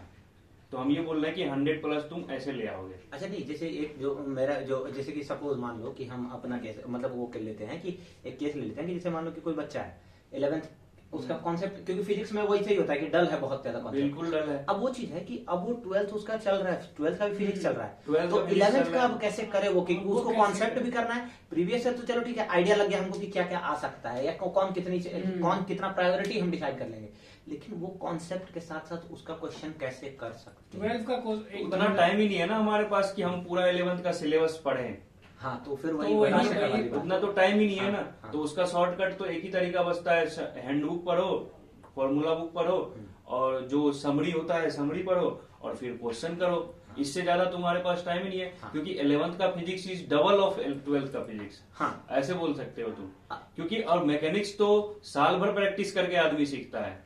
टॉपर से टॉपर स्टूडेंट जो है कम से कम मैकेनिक्स में 1000 से 2000 क्वेश्चन करता है, तब जाके मैकेनिक्स सीखता और है। इस पे अभी हम लोग डिटेल में भी बात करेंगे। और वो चीज है कि तो जैसे तुम्हारे पास तो हाँ। टाइम ही नहीं है। और नहीं, एक चीज और है कि जैसे कई बार क्या होता है ना कि हमको ये लगता है कि जैसे हम 11th पढ़े हुए थे, जैसे मुझे भी लगता था कि मेरा 11th का फिजिक्स बहुत कमजोर है, जबकि ऐसा रियलिटी में उतना होता नहीं है। जैसे कई लोगों को लगता है ना कि 11th जब 12th जाते हो ना, 12th में घुसते हो तो तुमको लगता है 11th कुछ याद तो है नहीं, यानी कि कुछ पढ़े ही नहीं है। तो ये वो केस है कि ये ठीक कब उसी कह रहा है? तरह जिस तरह से लोगों को जिसका ऑर्गेनिक वीक रहता है उसको लगता है कि ऑर्गेनिक में तो हम जीरो हैं। हाँ लेकिन वो जीरो होता नहीं है। होता नहीं है। तो ये चीज है कि पहले ये वो है कि हैंडबुक आप तब उठाओ जब आपको कुछ नहीं आता, एकदम 11th छुए ही नहीं हो। अब बाकी आप अपने हिसाब से देख सकते हो कि अगर हम ये कर चुके हैं तो इसको हमको कैसे रिवाइज करना है, किसको हमको कितना ध्यान देना है, तो ये आप अपने से प्रायोरिटी सेट कर सकते हो। ज्ञान प्रकाश क्या लगता है कि क्या करना चाहिए और कि 11th बर्बाद है? देखिए, बाकी जो लोग बोल रहे हैं कि हैंडबुक उठा कर सकते हाँ। हैं, हमें लगता है कि पॉसिबल नहीं है। मतलब हाँ। बहुत कम पॉसिबिलिटी। कारण है कि मैथ्स और फिजिक्स का एक ही रूल होता है, practice makes a man perfect. जब तक प्रैक्टिस नहीं कर सकते तब तक वहां जाकर हम डील नहीं कर सकते। रिलेशनशिप का भी यही रूल है। हाँ, मान लीजिए कि जो पिछले 15-20 साल से पेपर के पैटर्न लगभग ऑलमोस्ट सेम है, क्वेश्चन लगभग सेम आता है, लेकिन जब तक हम प्रैक्टिस नहीं किए रहेंगे ना Confidence तो नहीं वहां जाके एक कॉन्फिडेंस नहीं आएगा, फिर से गलत होने का चांस बहुत ज्यादा रहेगा। दूसरी बात ये होती है, देखिए हमारे पास 11th बहुत ही वीक है, 12th शुरू हुआ है, तो उसमें ये हम कर सकते हैं कि कोऑर्डिनेटेड हम पढ़ें। लेकिन मान लीजिए जो हमारा 6 घंटे टाइम देते हैं, तो ये हम कर सकते हैं कि जो 12th का सिलेबस है, 12th का सिलेबस लगभग तीनों सब्जेक्ट का कम है कंपेरेटिवली 11th के सिलेबस में। ये हम कर सकते हैं टाइम तो डिस्ट्रीब्यूट करके थोड़ा ज्यादा टाइम दे 11th वाले पे और कोऑर्डिनेटेड पढ़े। जैसे थर्मोडायनामिक्स केमिस्ट्री में पढ़ना है, थर्मोडायनामिक्स में फिजिक्स में पढ़ना है, ये हम साथ में कर सकते हैं एक साथ में। ऐसे कर जैसे यूनिट डायमेंशन जो बेसिक सब्जेक्ट और वेक्टर है, ये सबसे पहले हम डील करें, क्योंकि इसका यूज मैकेनिक्स में पूरे में है, वेब में है, फिर से मैग्नेटिज्म में भी इसका यूज है, फिर से इसके अलावा तुम्हारा यूज है इलेक्ट्रोस्टैट में तुम्हारा यूज है। तो इस यदि हम साथ यदि करते हैं तो एक साथ हो सकता है। बहुत सारे क्वेश्चन ऐसे भी हैं जो कि इलेक्ट्रोस्टैट के हैं, कुछ वेब से रिलेटेड होते हैं, कुछ मैकेनिक्स से रिलेटेड होते हैं, उसको हम साथ में डील कर सकते हैं। इसके अलावा हम ज्यादा टाइम दे सकते हैं, जैसे ग्रेविटेशन चैप्टर, ग्रेविटेशन का बहुत सारा फॉर्मूला है जो कि इलेक्ट्रोस्टैट से फॉर्मूला से मैच करता है लगभग। तो ऐसे हम करके हम कर सकते हैं, ताकि दोनों चैप्टर हमारे साथ में तैयार हो सकता है। इसमें तुम्हारा बहुत सारा जो केमिस्ट्री का भी टॉपिक होगा बिल्कुल सही है, वो भी मैच अगर तुम करता है। 12th का फिजिक्स जानते हो तो तुम 11th भी जानते हो। ये point है बात जो बहुत कम लोग बहुत बताते बड़ा हैं। पॉइंट है कि Repeat अगर करो। तुमको लगता है कि तुमको 12th का फिजिक्स तो अच्छा है, लेकिन 11th तुमको नहीं आता है, तो बेटा तुमको 11th तो ऑलरेडी आता है।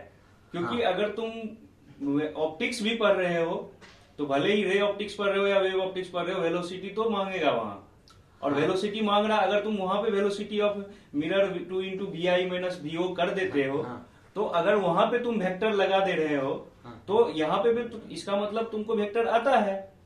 और तुमको यही वेक्टर तो पूछेगा, तुमसे ये तो कभी थोड़ी पूछेगा कि जो वेक्टर, जो नॉर्मल वेक्टर का फॉर्मूला देके पूछेगा कि a minus B plus a plus B minus 180 बताओ। ये तो तुमसे कभी पूछेगा ही नहीं। अब पूछेगा भी तो तुमको तो formula सीधा होता है। पूछेगा कि L इक्वल टू बताओ, जो मोमेंटम है मोमेंटम को कनेक्ट करके पूछेगा, या फिर तुमको इलेक्ट्रोस्टेट में कोई क्वांटिटी देगा, 2 वेक्टर क्वांटिटी देगा, इलेक्ट्रिक फील्ड देगा, फिर इलेक्ट्रिक फील्ड का तुमको वहां पे जाके सिग्मा का वैल्यू पूछेगा, तो वहां पे वेक्टर से पूछेगा।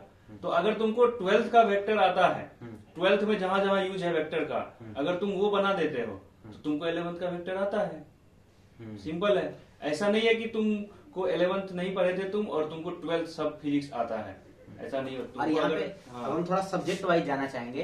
तो पहली चीज तो यहाँ पे आप बायो के साथ वो अलग व्यवहार क्या बोलते हैं उसको, कि आप उसको मतलब अलग से मतलब अलग ही से ही ट्रीट कर सकते हो। क्योंकि बायो पे क्या लगता है कि अगर हम बात करें बायो का, तो 11 माना हम बायो उतना अच्छे से नहीं पढ़े, चाहे कोई टीचर थे नहीं पढ़ा है, कई बार होता है कि कहीं पे बॉटनी वगैरह, चाहे बॉटनी खास कर रह जाता है, चाहे ये, तो उसको कितना भाव देना है अगर हमारा फिजिक्स केमिस्ट्री भी है वहां पे। तो बायो को भाव दो, क्योंकि 50% वेटेज बायो तो भगवान है। नहीं तो 11th के टाइम 11th खत्म हुआ है, अब मेरा फिजिक्स भी कमजोर है, केमिस्ट्री भी कमजोर है, बायो भी कमजोर है। तो यहाँ पे हम क्या कर सकते हैं कि बायो को हम बाद के लिए रख सकते हैं क्या? नहीं, 11th का बायो नहीं, बायो को हम साथ में लेके चल सके। नहीं, बायो को सबसे पहले करके रख देते हैं, नहीं क्योंकि बायो में चाहिए मल्टीपल रिवीजन। फिजिक्स में तो एक बार कॉन्सेप्ट सीख लिए तो 1 महीने बाद रिवाइज करोगे तो चलेगा, आ जाएगा दिमाग में। बायो तो 1 सप्ताह बाद रिवीजन चाहिए। मतलब और खास करके 11th में तो सारा डाइवर्सिटी 11th में ही है, प्लांट सबसे डाइवर्सिटी, रटने एनिमल डाइवर्सिटी, मोर्फोलॉजी, सारा जो रटने वाला चीज है सब 11th में ही है। तो 11th का बायो तो भाई पहले करना पड़ेगा, क्योंकि उसको तो प्लांट डाइवर्सिटी हम लोग को याद है कि कम से कम 32-35 बार तो पढ़े होंगे हम लोग प्लांट डाइवर्सिटी, और एक एग्जाम्पल याद रहता था। पूरे कंपटीशन का एक सिंपल थंब रूल होता है, जो चीज सबको आता है वो तुमको भी आना चाहिए। और बायो एक ऐसा सब्जेक्ट है जो सब पे उसको पे ग्रैप्स रहता है, ठीक है, सबको रहता है। अगर तुम उसको नहीं बना दो तुम ऐसी कंपटीशन से पीछे हो जाते हो। जो चीज सबको आना चाहिए वो तुम्हें भी आना चाहिए। कहने का मतलब है कि जो कॉमन क्वेश्चन है वो तुम अगर मिस्टेक कर रहे हो तो तुम्हारा रैंक पता नहीं कहाँ जाएगा, मतलब तुम्हारा सिलेक्शन की बात ही नहीं होती है। ठीक है, तो वही है, बायो जो होता है वो सबको आता है, इसलिए तुमको भी आना चाहिए। अच्छा, नहीं, इसमें ये भी कर सकते हो कि जो तुम्हारा जो 12th का जो बायो है ना बहुत ही इजी है 11th के बायो से। तुम ये कर सकते हो कि वीक में 7 दिन में तुम 2 दिन देते हो ना 12th को, तो तुम 5 दिन आराम से तुम दे सकते हो 11th को केवल। ऐसा भी करके तुम कर सकते हो जो कि वो तुम्हारा मैनेज हो सके 11th यहाँ पे थोड़ा सा हम बस ये कर सकते हैं कि जैसे बायो का जो मुझे लगता है पर्सनली कि बायो में आप ये भी चीज कर सकते हो कि बायो कोई इतना भी बहुत ज्यादा मान लो कि है, देखो बायो में रिवीजन मांगता है, तो आप क्या कर सकते हो कि थोड़ा सा टाइम बांध लो कि 11th का बायो हमको दिन का आधा घंटा भी अगर हम करें तो 12th खत्म होते होते 11th का बायो रट जाएगा। तो उसके हिसाब से आप कर सकते हो, ये नहीं कि आप वो वाला मतलब मुझे जहां तक लगता है कि ये नहीं कि जैसे कि अब 12th स्टार्ट हुआ, आप 11th का बायो अगले 3 महीने तक पढ़ रहे हो, अब 11th का फिजिक्स आप फिर वहां से बाद से शुरू करोगे, ऐसे में नहीं हो पाएगा। अब केमिस्ट्री का क्या कर सकते हैं कि जैसे इनऑर्गेनिक तो चलो ठीक है कि जैसे 12th का साथ कर रहे हैं वो तो करना है, ऑर्गेनिक का क्या कर सकते हैं? जो ऑर्गेनिक में पढ़ाई एक ही उपाय है कि पहले 11th पढ़ना ही पड़ेगा। कारण है कि ऑर्गेनिक का सारा बेसिक 11th से शुरू होता है। फिजिकल भी पहले 11th पढ़ना पड़ेगा, मोल कॉन्सेप्ट पढ़ना ही पड़ेगा, नहीं तो सॉल्यूशन नहीं आएगा समझ में। हाँ ये भी है। अगर पीरियोडिक टेबल नहीं आता है तो पी ब्लॉक कैसे पढ़ोगे यार तुम? पीरियोडिक टेबल में तो पी ब्लॉक आता है, हाँ पीरियोडिक टेबल नहीं आता तो पी ब्लॉक कैसे पढ़ोगे? ये भी चीज है कि और इसको देखो, इसको आपको मैनेज करना है। अब ये नहीं कि यहाँ पे कि अरे भैया तो ये कह दिए कि 11th नहीं पढ़े तो 12th तो समझ ही नहीं आएगा।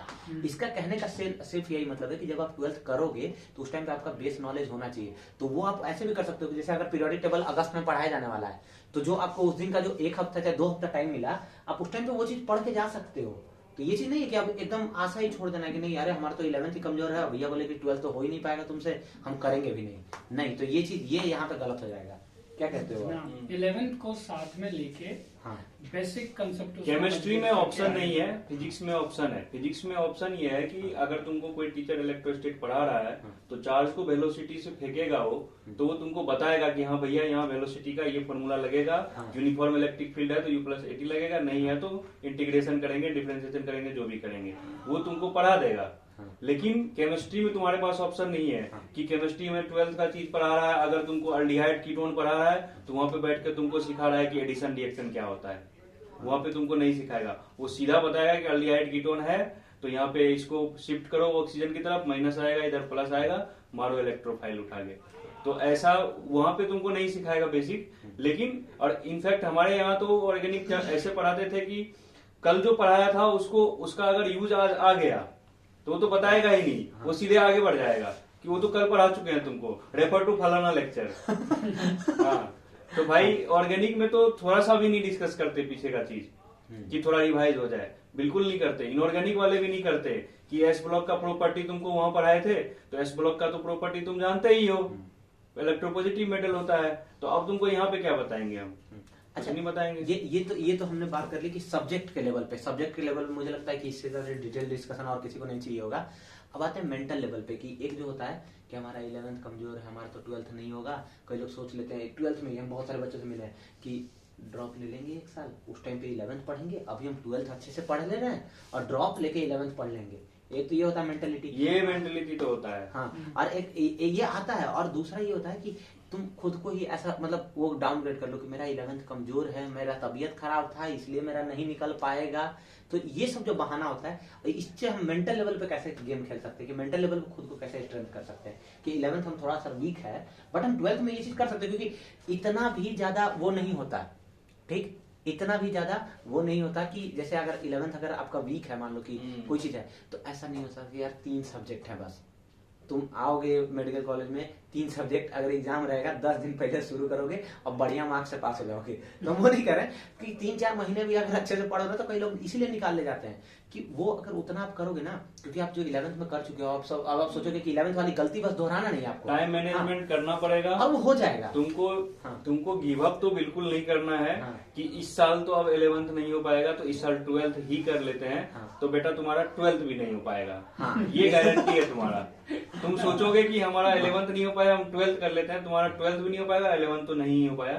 तुम टाइम मैनेजमेंट करो, तुम कोशिश करो कि इस साल जितना हो सकता है उतना करेंगे और इसी साल निकालेंगे।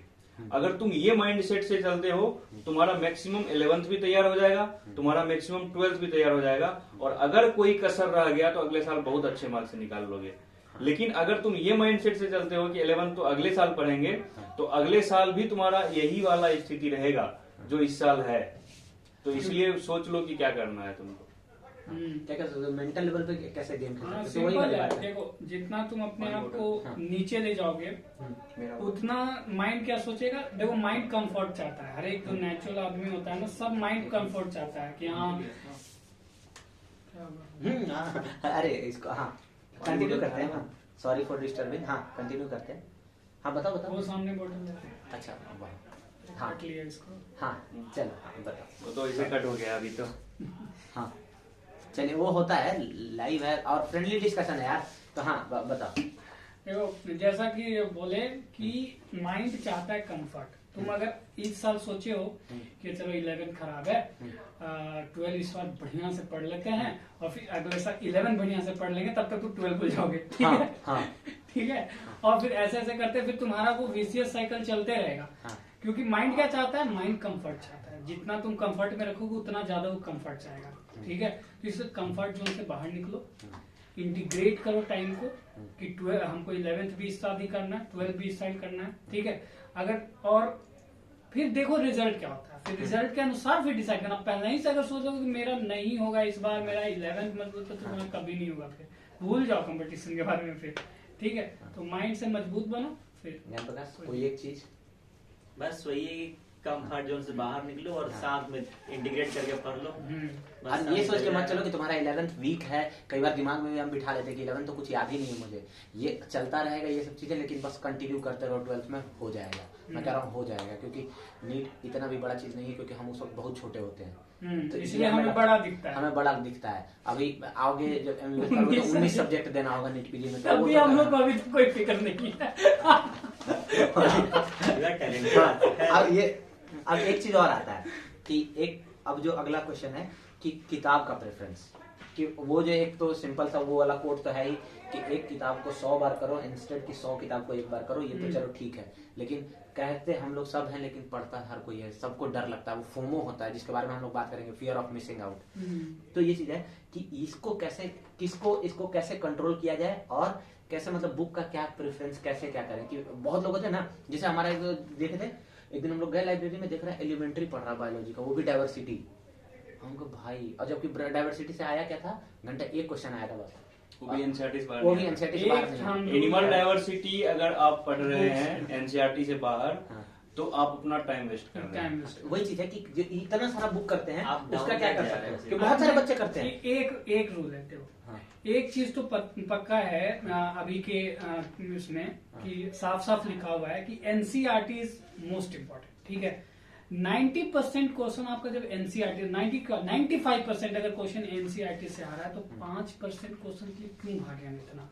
तुम 95% लाओ। कौन कॉलेज, मेडिकल कॉलेज तुम्हें नहीं मिलता तो बता दो। नीट 2020 का क्वेश्चन का हिसाब से 360 का 360 एनसीईआरटी, हाँ पूरे 360 का 360 एनसीईआरटी।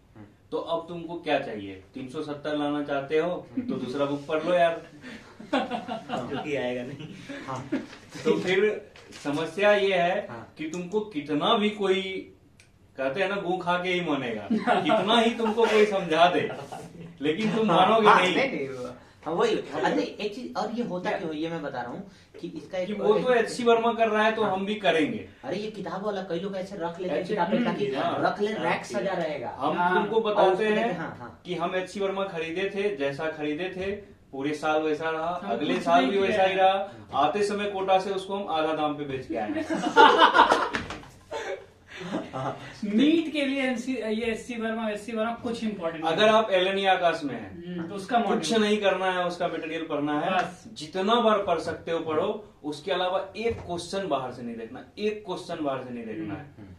तुम्हारा ऐसे ही 680, 690, 700, 720 तक आ सकता है। ज्ञान प्रकाश कि वो जो बहुत सारा किताब, जैसे कि हम जैसे कि किसी के रूम में जाते हैं तो देखते हैं कि अरे वो टॉपर है, जैसे कि मान लो एक फेज टॉप कर दिया वो, तो ऐसा होता है कि उसके रूम में गए थे, एस.एल. अरोड़ा पढ़ा था, MS चौहान पढ़ा था, और कई सारे ऐसे लोकल लेवल पे, ये लोकल कोचिंग का भी एक और होता है कि लोकल लेवल पे क्या होता है, टीचर अपना ब्रिलियंस दिखाने के लिए, कि वो जब होता है ना कि 11th में हम लोग जब जाते हैं तो टीचर ऐसे बोल देते हैं, बेटा आप लोग एच.सी. वर्मा का ये क्वेश्चन है, वो जस्ट कि आपके माइंड को ये लगे कि जो टीचर भाई एच.सी. वर्मा पढ़ा रहे हैं, मजाक थोड़ी ना, एच.सी. वर्मा क्वेश्चन लगा रहे हैं, तो वो आपका यूफोरिया जनरेट करता है कि साला एच.सी. वर्मा क्वेश्चन लगा रहा है, काहे नहीं होगा।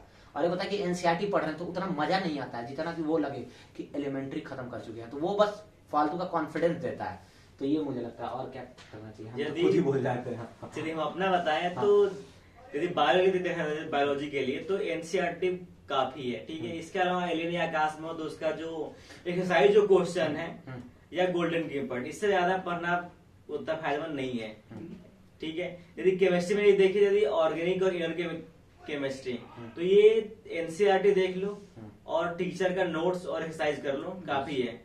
फिजिकल केमिस्ट्री में ओनली नोट्स और एक्सरसाइज क्वेश्चन काफी हो जाता है, और फिजिक्स में भी सेम हाल है, नोट्स कर लो, एक्सरसाइज क्वेश्चन कर लो तो एनफ हो जाता है। ये नहीं कि बहुत बड़ा बड़ा बुक लगा लिए, देखो बुक लगाने से कुछ नहीं होता है, बशर्ते कि हम डिप्रेशन में जाते हैं कि हमसे क्वेश्चन नहीं बनता है। हाँ। बाद में हुआ क्या, देखिए हम टीचर जो एलेंट के जो मेंटर होते हैं, टीचर होते हैं, वहां जाके माथा रखते शरीर बन नहीं रहा, लेकिन उससे कोई फायदा कुछ नहीं होने वाला है। बस तुम डिप्रेशन में जाओगे, तुम और कम पढ़ोगे, बस तो तुम ज्यादा पढ़ पाओ। ये तुम कर सकते हो कि सेम क्वेश्चन को एक खास इंटरवल पे तुम रिपीट करो तो ज्यादा बेटर होगा, क्योंकि तुम्हारा रिवीजन ज्यादा होगा, तुम्हें वो फॉर्मूला ज्यादा दिन तक तुम्हें दिमाग में रहेगा और तुम्हें वो फायदा करेगा एग्जाम में। अच्छा, इसका एक और हम एकदम प्रॉपर कि एक चीज वो कि गाइडेंस कौन सा किताब पढ़े, बहुत सारे बच्चे पूछते हैं, बहुत सारे बच्चे। तो यहाँ मैं चाहता हूँ कि एकदम आपको डिटेल में बताते हैं, जो एकदम मुझे लगता है- clear कर देते clear हैं कर देते हैं। रुक जाओ एक मिनट हम बात करते हैं वैसे कि वो सब्जेक्ट वाइज। पहला आता है बायो, सिर्फ बताओ क्या NCERT। करें? और सिर्फ NCERT, कोई सिर्फ कुछ बोलेगा ही NCERT। नहीं, एनसीईआरटी के अलावा कुछ कुछ कोई नहीं, बोलेगा। एलन का मॉड्यूल, आकाश का मॉड्यूल भी पढ़ने का जरूरत नहीं, बस और बस एनसीईआरटी। अगर नहीं समझ में आ रहा है तो आकाश का मॉड्यूल पढ़ लेना भाई। हाँ। हम तुमको बताते हैं, कोई टॉपिक नहीं समझ में आ रहा हो तुम तो। 20 बार पढ़ो, हाँ, 30 बार पढ़ो, 40 बार पढ़ो, 50 बार पढ़ो, समझ में लेकिन आएगा। NCERT पढ़ो। लेकिन क्वेश्चन लगाने के लिए एक्सरसाइज क्वेश्चन काफी। बस एक्सरसाइज, एनसीईआरटी बेस्ट क्वेश्चन। ये जो पढ़ने एनसीईआरटी के लिए बुक्स और एक्सरसाइज क्वेश्चन के लिए एलन या आकाश का जो मॉड्यूल होता है, एक्सरसाइज क्वेश्चन काफी है। और ऐसे मॉड्यूल का कोई भी जैसे वो सब एनसीईआरटी लगा- बेस्ट। और वो सब जो लगा उसके अलावा जिनके पास बहुत लोग मॉड्यूल होता नहीं है है, कि वो एक fingertips यूज लगा करते सकते हैं, हैं, NCERT फिंगरटिप्स यूज कर सकते हो, क्योंकि MPG उसमें मोस्टली लाइन उठा के दे दिया है एनसीईआरटी का, लाइन बाय लाइन, तो उसे तुम्हें रिवाइज हो जाएगा बार बार, तो एनसीईआरटी का लाइन याद हो जाएगा। ओवरऑल बहुत अच्छा ग्रेस्प होता है एनसीईआरटी का। और नहीं, और वो वाला कि बायो में जैसे कि कोई टॉपिक नहीं समझ में आ रहा है तो उसके लिए तो उसके लिए टीचर का उसके नोट्स लिए होता टीचर का है, notes। या तुम्हारा मॉड्यूल में दिया अच्छा से तो वो पढ़ सकते वो हो। खास टॉपिक पढ़ना है, ये नहीं कि आप पूरा एलन नहीं का समझ में मॉड्यूल आ रहा है तो उठा अच्छा लिए, टीचर से पढ़ो भाई, आकाश का option मॉड्यूल नहीं है। उठा लिए। हाँ, नहीं तो ऐसा जैसे कि नहीं। मान लो कि हमको देखो, जैसे मान लो कि क्रेप साइकिल नहीं समझ में आ रहा तो उसके लिए हम एक बुक देख लिए तो उससे कोई बहुत अरे बड़ी यूट्यूब दिक्कत- पे बहुत वीडियोस हाँ। पड़ा हुआ है भाई। तो अच्छा एक चीज और, एनसीईआरटी बायो का बहुत लोग पूछते रहते हैं कि बायो क्या है, कि बायो शुरुआत में जब जाते हैं हम लोग 11th में तो बायो मजेदार लगता है, पढ़ते हैं तुरंत लगता है कि कुछ हुआ है, तो उसका क्वेश्चन कहाँ से करें, तो क्वेश्चन वही एनसीईआरटी और फिंगर टिप्स। बस फिंगरटिप्स, प्रीवियस ईयर, हाँ, प्रीवियस जो लोग एलन में नहीं पढ़ रहे हैं, हाँ। जो लोग एलन या आकाश में पढ़ रहे हैं वो सीट करो, उनको फिंगर टिप्स करने की भी जरूरत नहीं है। और Previous year उस चाहो तो सीट में माने ही तो कर लो। एनसीईआरटी का क्वेश्चन, प्रीवियस ईयर सब सब दिया रहता सब है। एनसीईआरटी ये हो बेस्ड गया। And previous year question. ये हो गया बायो। Biology। अब बात करते हैं केमिस्ट्री, सबसे पहले आते हैं फिजिकल केमिस्ट्री। फिजिकल केमिस्ट्री के लिए हमारे अनुसार नोट्स जो टीचर लिखवाते हैं और एक्सरसाइज क्वेश्चन। अच्छा, जो एलन आकाश का बस। बस वही। अब मान लो कि हमारे नोट हमारे हम एलन आकाश में नहीं पढ़ते तब एनसीईआरटी का क्वेश्चन सॉल्व करना चाहिए, जो एक्सरसाइज में जो क्वेश्चन है तो फिजिकल text केमिस्ट्री question होता है, in text text question, question। In text question, और लास्ट में भी जो क्वेश्चन, जो बड़े बड़े लेंदी क्वेश्चन नहीं, जो छोटे छोटे क्वेश्चन होते हैं जो कि कंसेप्ट बिल्डअप को चेक करते हैं, वो क्वेश्चन जो कि एनसीईआरटी के लास्ट में भी दिया हुआ, वो जरूर प्रैक्टिस करना चाहिए। बहुत सही मतलब करता है। एनसीईआरटी पढ़ना चाहिए फिजिकल केमिस्ट्री के लिए। नहीं, उसको रीडिंग वैसे नहीं, बस Reading टीचर्स का जरूरी नोट्स तो नहीं है। सबके पास रहता है। हाँ, कहीं टीचर्स ना के कहीं तो नोट्स को पढ़ो पढ़ो, अच्छे से पढ़ो, और क्वेश्चन के लिए वो प्रैक्टिस करो, प्रीवियस ईयर क्वेश्चन क्योंकि प्रैक्टिस करो। हाँ। मेनली ठीक है। Physical chemistry all about to calculation ही हाँ, होता है बस और मोस्टली। कुछ नहीं। तो कैलकुलेशन के तो चाहिए फॉर्मूला चाहिए। हाँ। फॉर्मूला तुम यार तुम बुक से खोज के निकाल लो, या खुद फिर से या सबके टीचर का नोट्स, नोट्स। हाँ। तो वो चीज देवराज क्या थोड़ा डिटेल में हम तो ये बताना। बोलेंगे हाँ, हाँ। कि जो तुम्हारा एनसीईआरटी है फिजिक्स और केमिस्ट्री का, हम्म। तुमको ये बात सबसे पहले पता होना चाहिए कि वही सिलेबस तुम्हारा जेई एडवांस का भी है, अगर तुमको पता हो तो अगर तुम ये सोचते हो कि हमको एनसीईआरटी पढ़ना पड़ेगा नीट के लिए, तो तुम गलत हो। क्योंकि एनसीईआरटी फिजिक्स का और एनसीईआरटी केमिस्ट्री का जो लेवल है उसका सीधे 50% लेवल है तुम्हारा नीट का, डायरेक्ट 50% लेवल है। तो तुमको एनसीईआरटी टफ लगेगा फिजिकल, हाँ हाँ, क्योंकि नीट में ही तुमको फिजिक्स में 180 में 140 नहीं ला पा रहे हो, और नीट का ही लेवल एनसीईआरटी का 50% है, तो तुमको एनसीईआरटी क्या लगेगा तुम सोच सकते हो। हाँ। तुम बायो ही पढ़ते हो, तुम 10th तक तो मैथ पढ़े ही होगे, तो जब 10th तक तुम मैथ पढ़े होगे तो मैथ का जब पूरा चैप्टर पढ़ लेते थे मैथ से, तो उसमें जो मिसलेनियस एक्सरसाइज होता था वो खुद से नहीं बनता था। नहीं बनता है, उसको बनाना भी नहीं है, वो नीट लेवल का है ही नहीं। तो वो इसी तरह से हम बता रहे हैं एनसीईआरटी का, कि एनसीईआरटी तुम रीडिंग दोगे, एक्सरसाइज का ही क्वेश्चन तुमसे नहीं बनेगा, मिसलेनियस तो दूर की बात है। हाँ। फिर तुम चले जाओगे एनसीईआरटी एग्जाम्पलर पर, हाँ, तो फिर और ज्यादा हो जाएगा। तो हम तुमको सीधा सजेस्ट करेंगे Physical chemistry, हाँ। कि इनऑर्गेनिक और ऑर्गेनिक का एनसीईआरटी केमिस्ट्री छोड़ के आपको ना तो फिजिकल पढ़ना है ना फिजिक्स पढ़ना है, ना फिजिकल पढ़ना है ना फिजिक्स पढ़ना है। टेक्स्ट में पढ़ना क्या है तो इनऑर्गेनिक और ऑर्गेनिक का एनसीईआरटी। नहीं तो फिजिकल का क्वेश्चन फिर कहाँ से करेंगे? फिजिकल का क्वेश्चन प्रीवियस ईयर से करेंगे या फिर A-level जो का एनसीईआरटी module बेस्ड से कर कोई भी सकते बुक है हैं। एमटीजी का, एनसीईआरटी बेस्ड फिजिकल केमिस्ट्री का बुक आता है, केमिस्ट्री का ही बुक आता है, फिजिकल का क्या, उसमें तीनों चीज NCERT रहता और है। fingertips एनसीईआरटी भी बेस्ड सही। कोई भी बुक अलग खरीदो से कोई ऐसे और नहीं। उससे क्वेश्चन अलग से कोई नहीं है। केमिस्ट्री का आता है एनसीईआरटी और एक फिंगरटिप्स। बहुत सारे बच्चे पूछ रहे थे कि कोई एक आता है फिजिकल केमिस्ट्री का एमएस चौहान या नहीं एसएल अरोड़ा। नहीं, वो तुम्हारे लिए लेवल का, वो तुम्हारे लेवल का है ही नहीं, क्यों फालतू का अरे मेहनत वो करना? अब कर दिए, पता है क्या करते हैं सब क्या? कि नीट के लिए एक अलग से किताब नहीं, लिखते नहीं, हैं। हाँ। फालतू खूब पढ़ना है। एमएस चौहान आता था पहले एम्स के लिए, सॉरी जेई एडवांस के लिए, हाँ। फिर आने लगा एम्स के लिए, फिर आने लगा नीट के लिए। हाँ, तो वो चीज़- काटता है भाई, कुछ नहीं है। अब बात आपको करते हैं- एमएस चौहान नहीं पढ़ना है मतलब नहीं पढ़ना है। अब बात करते हैं, ये हो गया फिजिकल केमिस्ट्री और बायो। अब आते हैं इनऑर्गेनिक केमिस्ट्री। इनऑर्गेनिक केमिस्ट्री एक लाइन में हम पहला बोल देते हैं, एनसीईआरटी इज द किंग। अब इनऑर्गेनिक के लिए और क्या करना भाई चाहिए? लाइन लिखा रहता है एनसीईआरटी का, उससे क्वेश्चन आता है डायरेक्ट इनऑर्गेनिक केमिस्ट्री, इसलिए एनसीईआरटी का टेक्स्ट इंपॉर्टेंट है इनऑर्गेनिक और केमिस्ट्री। क्वेश्चन क्या ही कर लोगे, एनसीईआरटी का जो क्वेश्चन है कहीं से उठा के प्रीवियस ईयर ही कर लो, क्योंकि हाँ। उसमें कोई बहुत ज्यादा दिमाग भी नहीं लगाना है। डायरेक्ट पूछता और क्या है। लगता है कि एनसीईआरटी जो नहीं पढ़ते हैं, जैसे कि कोई टीचर हमको लगता है कि एनसीईआरटी Inorganic। का इनऑर्गेनिक के लिए एनसीईआरटी का एग्जाम्पलर का क्वेश्चन करो तुम। अच्छा। इसीलिए करो हाँ। क्योंकि जब हम करते थे, जब हम 17 में दिए थे नीट, हाँ। तो उस टाइम तक जो एनसीईआरटी का इनऑर्गेनिक का, जैसे तुम लोग वो बॉन्ड ऑर्डर वाला, बॉन्ड एनर्जी वाला जो क्वेश्चन था, O2 प्लस O2 माइनस अच्छा, हाँ, हाँ, ये हाँ। डिट्टो एग्जाम्पलर का क्वेश्चन है। हाँ, हाँ, हाँ। और ये क्वेश्चन कम से कम तो 5 से 7 बार रिपीट हुआ है नीट में, हम्म। कम से कम 5 से 7 बार। और डिट्टो ऑप्शन भी चेंज नहीं करते ये लोग। एग्जाम्पलर, हाँ। तो एग्जाम्पलर से क्या होता है कि डायरेक्ट क्वेश्चन डिट्टो आता है इनऑर्गेनिक केमिस्ट्री में।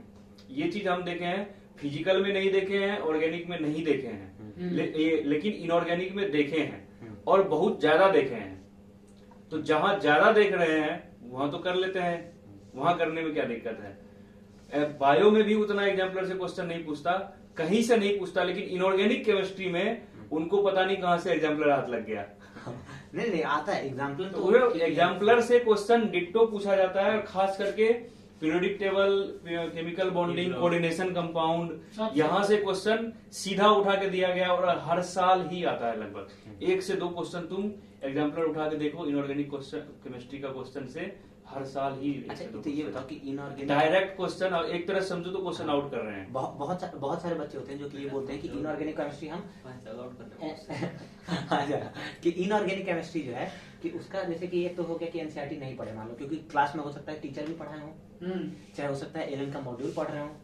तो एक तो कि पहली चीज तो पहला रूल यही है कि इसके अलावा कोई किताब नहीं पढ़ना है। या तो अब तो बच्चों को इसमें क्या करना चाहिए कि या तो मॉड्यूल पढ़ो, या तो एनसीईआरटी पढ़ो, या तो सर का नोट्स पढ़ो, कैसे क्या करें, या कोई एक चीज पढ़े और उसको फिर बारी बारी से सबका पढ़ के उसमें रख लें, क्या करना चाहिए? अगर कोई एलएन का स्टूडेंट है, हाँ। ठीक है, तो उसके लिए नोट्स नेसेसरी हो, नोट्स टीचर वहाँ का अच्छा देता है, ठीक है, और उसके साथ एनसीईआरटी वो पढ़े, वो बस। एनसीईआरटी पढ़ना है उसको, तो ये Complete है। एलएन के लिए हो गया, LN ठीक है। बाकी जो LN और बाकी को जो एलएन के नहीं है उनको तो एनसीईआरटी पढ़ना ही है, उनके पास नोट्स नहीं है, ठीक है, और दूसरे का नोट्स उनको समझ में भी नहीं आएगा, नहीं आएगा, obviously, मत पढ़ना, ठीक है, NCERT कोई पढ़ना है। कोई फालतू का चीज नहीं। हाँ। तो एनसीईआरटी वो पढ़ना है, और उसके बाद जो क्वेश्चन के लिए बोला, तो जैसा कि देवव्रत बोल रहा है कि एनसीईआरटी के एग्जाम्पलर से अगर मैच कर रही हो क्वेश्चन, तो ठीक है, उसको बना लो, ज्यादा होता नहीं उसमें ऑब्जेक्टिव्स, ठीक है, ठीक है, तो वो हो गया। 20 क्वेश्चन, 15 से 20 हाँ। क्वेश्चन एवरेज के हिसाब से 5 से 6 चैप्टर है तुमको इनऑर्गेनिक केमिस्ट्री हाँ, में, inorganic। 100 से कम क्वेश्चन होगा। Inorganic chemistry, bio ही तो है। केमिस्ट्री एग्जाम्पलर इनऑर्गेनिक केमिस्ट्री एक तरह का बायो ही तो है। रट के अब उसके लिए तुम अलग से नया क्वेश्चन थोड़ी ना तुमको मिल जाएगा। अब आते हैं ऑर्गेनिक केमिस्ट्री पे। ऑर्गेनिक केमिस्ट्री तो ये है देखिए जितना इसमें भी लेकिन हाँ एक चीज और, ऑर्गेनिक केमिस्ट्री हम शुरू करने से पहले बता दे रहे हैं कि बहुत लोगों को बहुत ज्यादा होता है कि कई सारे हम कोचिंग में भी बच्चे बोलते रहते हैं कि सर बोलते हैं कि एमएस चौहान लगाना ही पड़ेगा। तो पहली चीज तो वही, इसी के लिए हम लोग डिटेल में बात करते हैं ऑर्गेनिक केमिस्ट्री करे कैसे और किस किताब से। ऑर्गेनिक केमिस्ट्री शुरू करना पड़ेगा क्लास 11 से, हाँ। 11 देन 12, हाँ, ठीक है, क्योंकि 11 में बेसिक सारा पढ़ाया, 12 में मेन रिएक्शन पढ़ाया गया। हाँ। दूसरी बात, तुम जितना भी क्वेश्चन देख सकते हो पिछले 15-20 साल का, हाँ। मोस्टली जितने रिएक्शन स्पेशली जो आते हैं ना, हाँ। वो सेम टू सेम कॉपी किया गया होता है। जो भी अच्छा। रिएक्शन दिया एनसीईआरटी में, हाँ। सेम कॉपी किया हुआ मिलता है तुम्हारा मेन में। इसके अलावा तुम्हारा एक जो क्लास का जो नोट्स होगा, उसे तुम्हें रिएक्शन समझने में तुम्हें हेल्प कर सकता है क्लास का नोट्स, लेकिन मेन तुम्हें पढ़ना है एनसीईआरटी ही होगा। और रिएक्शन तो या तो तुम समझ सकते हो तो ज्यादा बेटर है, और नहीं तो रट जाओगे ना तो 10 से 15 क्वेश्चन हर साल आते हैं ऑर्गेनिक केमिस्ट्री से, 5 से 6 तुम्हारा रिएक्शन ही आता है मेनली। हाँ, तो ये एक है कि एक एनसीईआरटी हो गया ऑर्गेनिक के लिए, और क्या कर सकते हैं? उसके अलावा भी और एनसीईआरटी तो नोट्स कर सकते हैं। देख हाँ, सकते हो। नोट्स करना पड़ेगा क्योंकि ऑर्गेनिक नोट्स तो समझने बहुत के अच्छी लिए है।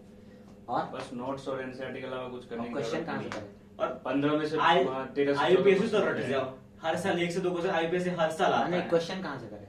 क्योंकि बहुत सारे ऐसे ही बच्चे पूछते हैं कि question practice NCERT based question करो, कोई भी एमटीजी का उठा लो, तुमको बिल्कुल जरूरत नहीं है स्पेशल बुक वही पढ़ने MS की, चौहान वगैरह इनऑर्गेनिक मुझे नहीं में लगता है, नरेंद्र हमें नहीं अवस्थी लगा। पढ़ने की या हाँ, फिर यूनिवर्सिटी बहुत सारे बच्चे लगाते हैं यार। नरेंद्र अवस्थी पढ़ने की कोई जरूरत नहीं है। तुमको तुम mains सीधा थोड़ी करना एमटीजी है। का एनसीईआरटी बेस्ड क्वेश्चन खरीदो या अरिहंत का खरीद लो, किसी का भी एनसीईआरटी बेस्ड केमिस्ट्री का बुक खरीद लो और एनसीईआरटी बेस्ड क्वेश्चन पूरा लगाओ। पैटर्न जो है वो एनसीईआरटी बेस्ड ही हो गया। पहले आते थे प्रीवियस ईयर लगाना है, एनसीईआरटी बेस्ड क्वेश्चन लगाना, प्रीवियस ईयर लगाना है, एनसीईआरटी बेस्ड क्वेश्चन लगाना है, खत्म। देखो अल्टीमेटली तुम्हारा ऑर्गेनिक का ये क्या होना चाहिए, हमको एनसीईआरटी समझ में आना चाहिए। अब उसके लिए तुम थोड़ा सा इधर उधर क्वेश्चन कहीं और से जा सकते हो, लेकिन एनसीईआरटी एक एक लाइन, एक एक क्वेश्चन, एक एक सब कुछ ऑर्गेनिक का याद होना चाहिए।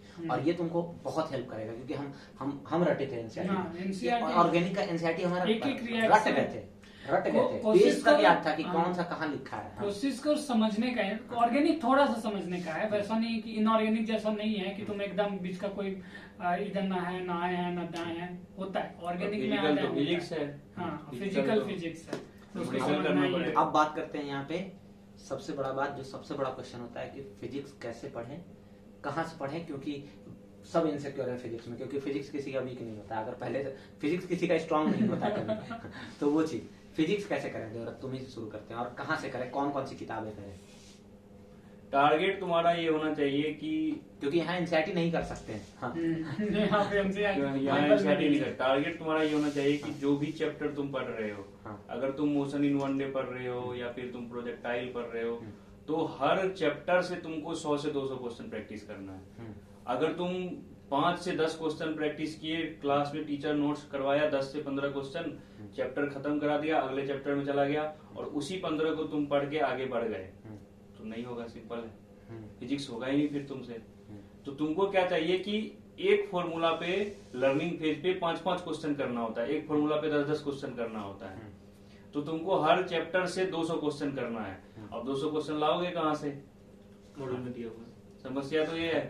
तो एक तो हेलेन आकाश की हो तो चला। कोई दिक्कत ही नहीं ठीक है, है, हाँ, हाँ, हाँ। हेलेन आकाश हो तो कोई दिक्कत नहीं है। हाँ। लेकिन अगर नहीं हो तो फिर से वही हम तुमको बताएंगे कि एनसीईआरटी बेस्ड क्वेश्चन आता है, एनसीईआरटी बेस्ड फिजिक्स का बुक आता है, एमटीजी का आता होगा, एडियंत का आता है, एमटीजी का तो आता ही आता है, वो तो हम लोग भी बनाए हैं।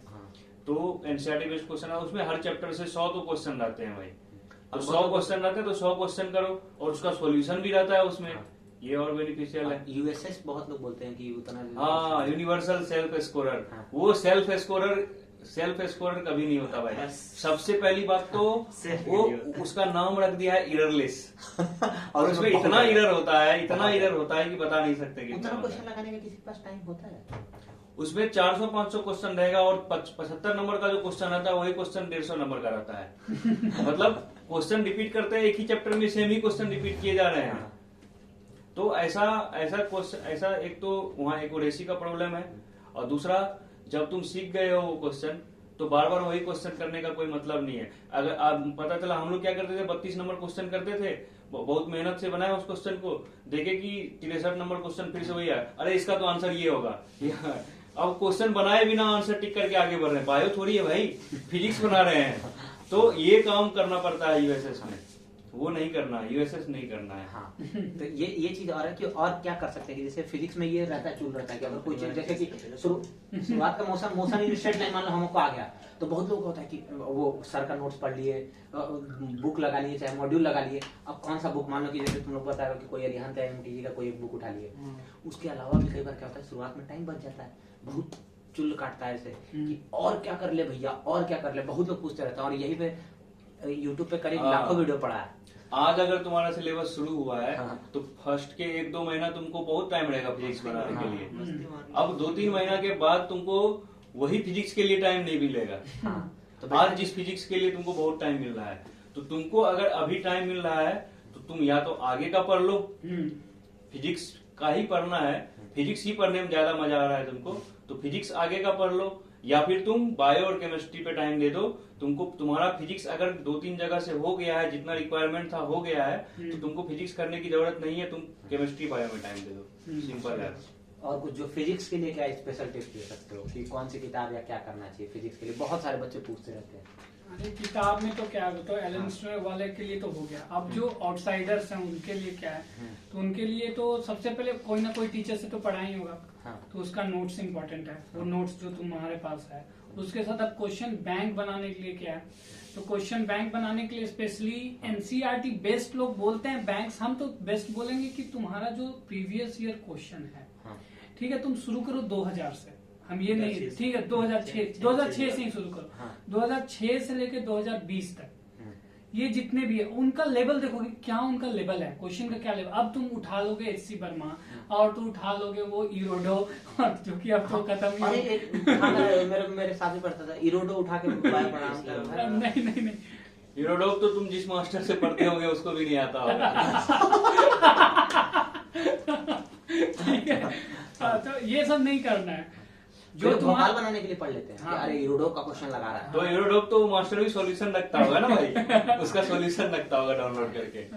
तो वही है, तो बस उस पैटर्न को पहचानो, जो तुम्हारा लेवल क्या अभी नीट का उसको पहचानो, प्रीवियस ईयर क्वेश्चन के पैटर्न को देखो और उसी टाइप के क्वेश्चन को प्रैक्टिस करो। और उस टाइप का क्वेश्चन का जो अवेलेबल बुक्स हैं जैसे एमटीजी वगैरह है, उनके वही लेवल देते हैं, उन लोग उठाते नहीं है ना इधर उधर नहीं करते, बस सेम रखते हैं, उसको प्रैक्टिस करो और बार बार करो। ये नहीं कि एक बार क्वेश्चन कर लिए तो अब फिर उसको देखोगे तो फिर उसके बाद क्या चेक करना रहता है, क्योंकि सब में एरर आता है। ठीक है, जैसे हो गया ना कि तुम 45 क्वेश्चन का फ्रेमवर्क बनाया, अब वो 45 क्वेश्चन में तुम्हारा उस टाइप का पैटर्न का क्वेश्चन रखा, उसमें तुम्हारा कितना सही हो रहा है। और देखो आजकल के नीट में 2 चीज बहुत इंपॉर्टेंट है, एक्यूरेसी और कितना जल्दी तुम क्वेश्चन को कर पा रहे हो, वो दोनों इंपॉर्टेंट है। तो एक्यूरेसी मेंटेन रखो और अपने आप को फास्ट बनाओ। फास्ट क्या से आएगा? प्रैक्टिस से आएगा।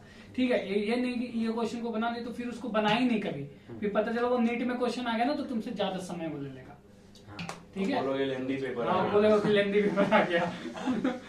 तो ये चीज है कि किताब कोई एक ही उठाओ यार, उसको बार बार करो। ज्ञान प्रकाश कोई फिजिक्स में कोई ये फिजिक्स में वही है कि जहाँ भी पढ़ते हो नोट से रिवाइज करो, ठीक है। और जो क्योंकि हर जगह ये होता है ना, देखिए क्लास में टीचर भी कुछ क्वेश्चन सॉल्व कराते हैं, उसको चाहो तुम याद एक रिवाइज करो, दूसरे बार तुम उसको बना सकते हो खुद से, ठीक है। इसके अलावा यदि तुम किसी ऐसे इंस्टीट्यूट में हो जहाँ पे खुद मॉड्यूल प्रोवाइड करता है, उसके क्वेश्चन कर सकते हो, ठीक है। उसके अलावा तुम ये कर सकते हो जहाँ तुम्हें नहीं मिलता है ये सब, तो वहां तुम ये कर सकते हो क्योंकि 2006 के बाद बुक चेंज हुआ था एनसीईआरटी का, तो 6 से लेके 2020 तक का तुम्हें जहां से मिल जाए, लास्ट ईयर का पेपर मिल जाए या उससे रिलेटेड जो क्वेश्चन मिलता है वो करो। ये नहीं कि तुम बहुत बड़े बुक मत उठाओ। उसके अलावा एनसीईआरटी फिंगरटिप लगा सकते हो। अब ये होता है कि स्टार्टिंग में टाइम बहुत बच जाता है, करें तो क्या करें, उसमें 2 चीज कर सकते हो, या तुम सेम चीज को रिपीट करो तो आगे बढ़ो, या किसी और सब्जेक्ट पे फोकस करो। अब थर्ड में बस ये उपाय है कि तुम जो तुम्हें अच्छा टॉपिक है तुम्हारे लिए फिजिक्स का, जो तुम पहले से तुम पढ़े हो अच्छा है, उसको तुम रिवाइज कर सकते हो उस टाइम पे जाके। तुम्हें जब तुम जो चैप्टर तुम्हारा अच्छा है आज है, वो जब तुम्हें पढ़ाया जाए उस टाइम तुम जो लास्ट को जो तुम्हारा छूट गया है बैग में कुछ तुम्हारा टॉपिक छूट गया है, वो तुम उस टाइम पे तुम रिवाइज कर सकते हो, तुम्हारा डबल तुम्हारा रिवीजन हो सकता है दोनों टाइम मिला के। तो वो चीज है कि भाई किताब, और देखो एक चीज यहाँ पे हम बात कर लेते हैं, एक होता है फियर ऑफ मिसिंग आउट, थोड़ा हम ज्ञान देते रहे कि होता क्या है कि जैसे मान लो कि हम कोई ये किताब लगा रहे हैं और दूसरा कोई और किताब लगा रहा है, तो लगता है कि थोड़ा सा अरे उसमें तो एक अलग क्वेश्चन दिया था, वो हमसे आके डाउट पूछा हमको नहीं आया, अरे भाई मतलब अब ये किताब लगाने लगो, फिर ये किताब लगाने लगो, आखिर पता कि एक ही सबका मेन होता है ना कि तुम्हारा बेसिक कितना तगड़ा है। यदि बेसिक तुम्हारा अच्छा है तुम किसी भी क्वेश्चन को तुम सॉल्व एक कर एक सकते क्वेश्चन हो। के लिए मत भागो कि एक क्वेश्चन उसमें बढ़िया दे दिया, एक सीधी चैप्टर- सी बात है, अगर 45 क्वेश्चन आता है हाँ। 180 मार्क, तुम सोचो कि तुमको लाना कितना है। 170 भी चल जाएगा। अरे भाई, डेढ़ तो सौ अगर चल तुमको जाएगा। 170 तक चाहिए, हाँ, इनफैक्ट 176 तक चाहिए, हाँ। 180 नहीं चाहिए। हाँ, अगर 176 भी चाहिए तो भी तुम NCERT based question, previous year का 14 साल का नीट और 14 साल का जेई मेन, इतना कर लेते हो तो 176 नंबर तो ऐसे आ रहा है तुमको। अगर तुमको 180 चाहिए हाँ। तो वो भी इतने में आ सकता है, हो सकता है कि इतने में नहीं आए, वो लेकिन 180 उस तो उस यार, एक 4 नंबर के लिए तुम अब यूरोडॉप कर लो यार, फिर हाँ। फिर भी नहीं आएगा। तो ये चीज है कि ये इससे बाहर निकलो, और इसी के साथ हम इसको खत्म करते हैं, क्योंकि सब कई लोगों का फोन भी आ रहा है, कई लोग ये वैक्सीन लगवाया तो इसको थोड़ा मसल पेन भी हो रहा है, देवरत भी सोने जा रहा था तो हमने इसको बुलाया, तो इसी के साथ खत्म करते हैं। Thank you so much. और कुछ कोई एक चीज जो बोलना चाहोगे, कोई हैप्पी होली। हाँ, ये वीडियो जब आपके पास पहुंचेगा तब तक दशहरा हो चुका होगा, लेकिन अभी हम लोग बोल रहे हैं happy Holi, happy all festival. हाँ, हाँ। कोई एक चीज। और पढ़ाई कर रहे हो तो पढ़ाई करो, बाकी सब होता रहेगा। हाँ। बस पढ़ो और आगे बढ़ो। बस लगे रहो। कि आप जो फैसला ले लिए हो तो फैसला ले लिए हो कि अब तो डॉक्टर बनना है। हाँ, तो राहत इंदौरी का एक शायरी है आए है। कि फैसला जो कुछ भी हो मंजूर होना चाहिए, वाह, और मोहब्बत हो या पढ़ाई हो भरपूर होना चाहिए। तो क्या वाह, देखो? करिए अब, पढ़ाई करिए और फैसला तुम्हें लिया तो करके दिखाना भी तुम्हें ही करके होगा। तुम्हें। बस और नहीं करना है तो छोड़ के चले जाओ, या तो करना है तो रुक जाओ कि हाँ भाई हमको नीट निकालना है, अच्छा नहीं करना मन कर रहा है कि नहीं निकालना है तो कुछ फालतू का और पापा चल का पैसा बर्बाद मत करो, जाकर उसको स्टॉक मार्केट में वही पैसा लगा दो, बहुत इनकम आएगा। ठीक है, थैंक यू सो मच। ये एसकेएम 1992 देख लिया।